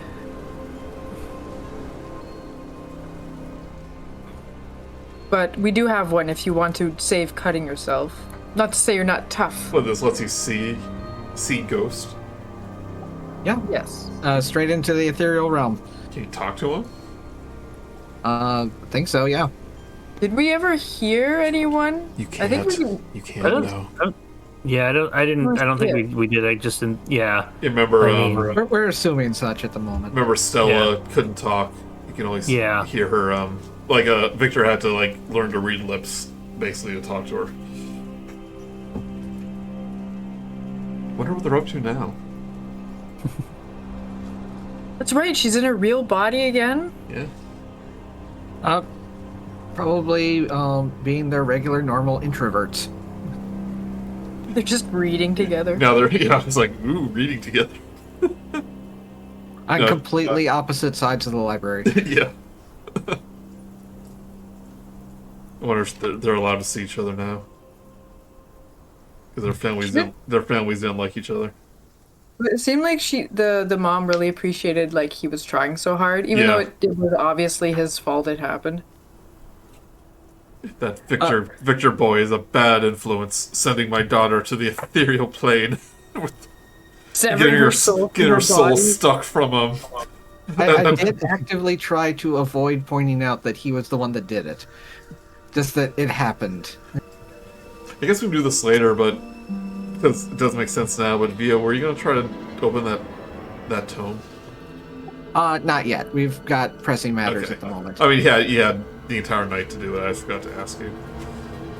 Okay, well, Yeah, he figured out how to, but there's other things to focus Yeah, on at the there's- moment, so he's gonna open it afterwards. Rude passed out technically so didn't get- hard you couldn't wake him up to let him in on what's going on.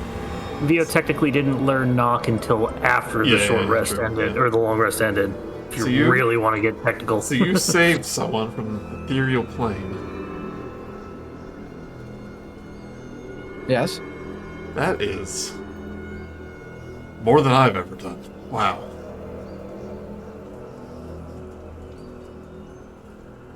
Guess we had help and stuff too. Don't want to pump ourselves up too much here. At this point, as you're discussing that, and you're definitely hurrying, but being vigilant, because it's no sense of being careless. About 25 minutes later, the forest goes silent again. Oh no, what now? And you hear from behind you.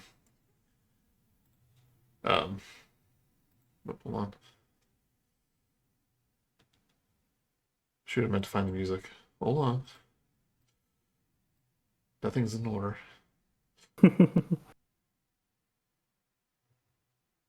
Continue your conversation. If you guys say anything. So I hear you have a way of opening that book, Vio. Yes. Very interesting. Well, I hope it is, but we don't really have time to read right now. Okay, whatever. Oh, So, from behind you, you hear the words, "Good evening," echoes a voice from, ahead of you. Or perhaps, "Good morning." A tall, pale figure emerges from the inky darkness betwixt the trees, riding atop a fiery steed. The figure's eyes burn through the shadows like smoldering coals, and his alabaster skin seems as cold as marble in the moonlight. He is immaculate in dark tailored armor, and beneath his pristine obsidian black hair, his lips, as red as fresh blood, curl into a satisfied, benevolent smile. His steed beneath him snorts, flames dancing from his nostrils as the fiery mane flickers like a hellish halo around his head. wisp of acrid smoke fills the air with a scent like sulfur and burnt flesh, and powerful muscles flex faintly beneath the contours of its coal-black hide. You notice a flash of metal gleaming with gold and deep burgundy glittering from the saddlebag strapped from the beast's back. Got a handout.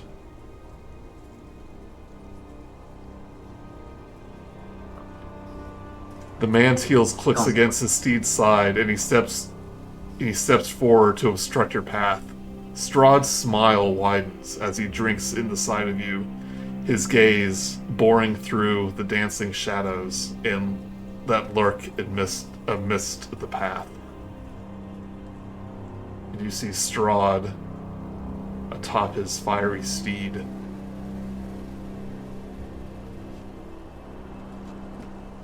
What? And that is where I'm going to call it for tonight. Did we miss the dinner next party? week. We're not missing the dinner party, right? Were we late? It's still 4 days away. Did I just noticed it's the exact same horse as the Blinsky horse, Basically, yeah. the rocking horse. It's really funny. Of course. Yeah, it's a nightmare. It's, But I get it. I have a treat for you all. I mean, the actual creature is called a nightmare, so Is it I was making a cute? pun, but it was doing it. Yeah, but yeah, I want a treat. Fun, I was thinking that too. Look what Mel drew me. Oh, nice! Oh my god, that's so good. Oh, that's great. Make it big. Do the big thing. Make it huge. Zoom in. Oh, was that Z? Zoom in, There enhance. we go. No. Z is only you. It's I think Control Z. That's The way to do it undo. for everyone. There you Oh, go. yeah. There you go. She did great. Oh, that smirk is amazing. Yep. His eyebrows. Oh. The evil man eyebrows, where they look like a bat. Yeah, I did this. Mel. Did this months ago. Oh I my s- gosh. I said I really need some custom Strahd artwork for this. Yeah. Yeah, the eyebrows kind of look like blades. Yeah. That's so good. Oh, that's good. She's got to post this places and get commissions. My God. Well, I'll tell her now she can post it. So I don't want to spoil it for you guys if she posts it on Twitter or whatever. Totally would have seen yeah. that. They're like, man, Joey could have used that for our game. She should put this up on the marketplace. You need like might as well. you need like an She entire thing for it. You just can't put like one or two images Yeah. on there. Well, I guess technically you can, but People can do it. I mean, I but could see still, that like, people would want, a fair amount. and she could call this Strahd von Zarevich because his name is in the open license, or it's in CC yep. Creative I know Commons. what you mean. But also not to take away from this artwork. Yeah, the Nightmare artwork's also really good. It's just a whole bunch of good artwork Yeah, made by humans. by people. Feisty. You want to talk with People of all things. You gonna talk with animal with this guy? Yeah. Hey, dude. I assume a nightmare is not a beast, however. Yeah, I was gonna say I'm not sure if this constitutes as an animal. Does Grude know that? Probably. I might just eye this thing up and down and basically use my phantom steed to mimic this look. But then do a different color of the flame, Oh, yeah, like purple or something. I don't know. Ganon steed. Tune in next week where we have the final battle. Yeah. Where we all get wiped because we're level 6. But how does it happen? You'll find out. Yeah. It is now the 10th. Here's that. Oh my gosh, we made it to the next day. Yeah. Dawn of a new day. Boom, boom. Oh no, we're still fighting the dawn. We have to get there before our winter splinter. What if Strahd wants to take us bowling or something? We're not going to have time. We're gonna go cosmic bowling. God, your cousin. Please tell me they call it. I thought we could get to know each other. And he has his bowling shoes on. He joined my bowling league, the Barovian Bowling League. And then line dancing. Her We name dance. is the banana Her name is the banana splits. I'm just imagining bowling uniforms for Barovian Bowling League. I guess it'd be like Bowl- red and black. Bowlovia. Bolovia. Oh, because bowl roll goes really good together. Bowl roll. It has layers, don't you see? I also have access to a mini putt. Yes, like mini golf. I got a hole-in-one once. Just a humble brag. You can not do humble brag. I got a free game out of it. It Oh, was that's actually kind of a cool idea. What if like Barovia? Broad's amusement park. Well, it's like Barovia, but like all the holes are different parts of Barovia. So you have like you have the village and you have the windmill. I feel like you could do that as a pop-up. Yeah. Yeah, in like the last in like just the ruins and all the other mountains. But then the last one is And you fuck Strahd's around all the spiders. the last one is Strahd's castle. And like you put it in there and it kind of rolls up and pops out the top to the hole. But it's one of those annoying ones or the evil ones where it whatever hole it comes out of is random and it can either go towards the hole or it can go into a water trap or something.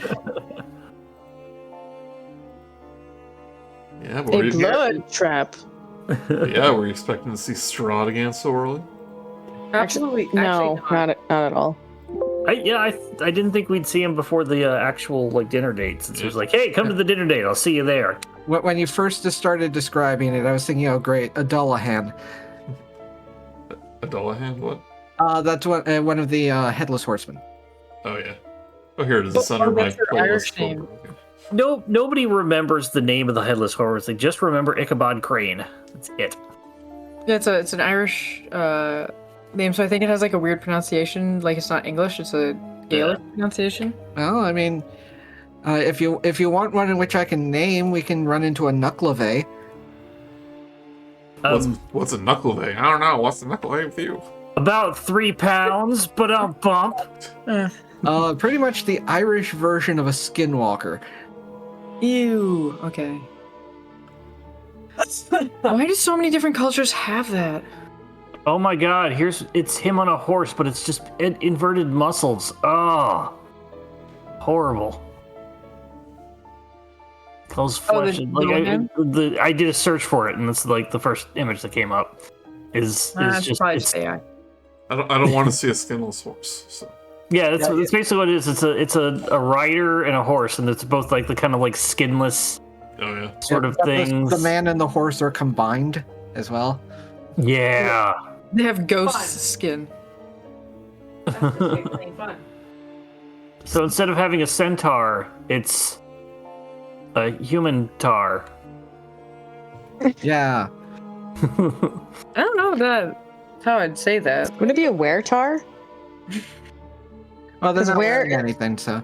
Because the were part is actually the man part of it. Oh, here's the werewolf. Here's, That's here's a painted one from WizKids for Pathfinder. Is that where you know this from, Bun? From 3.0? No, I know it from the Bard.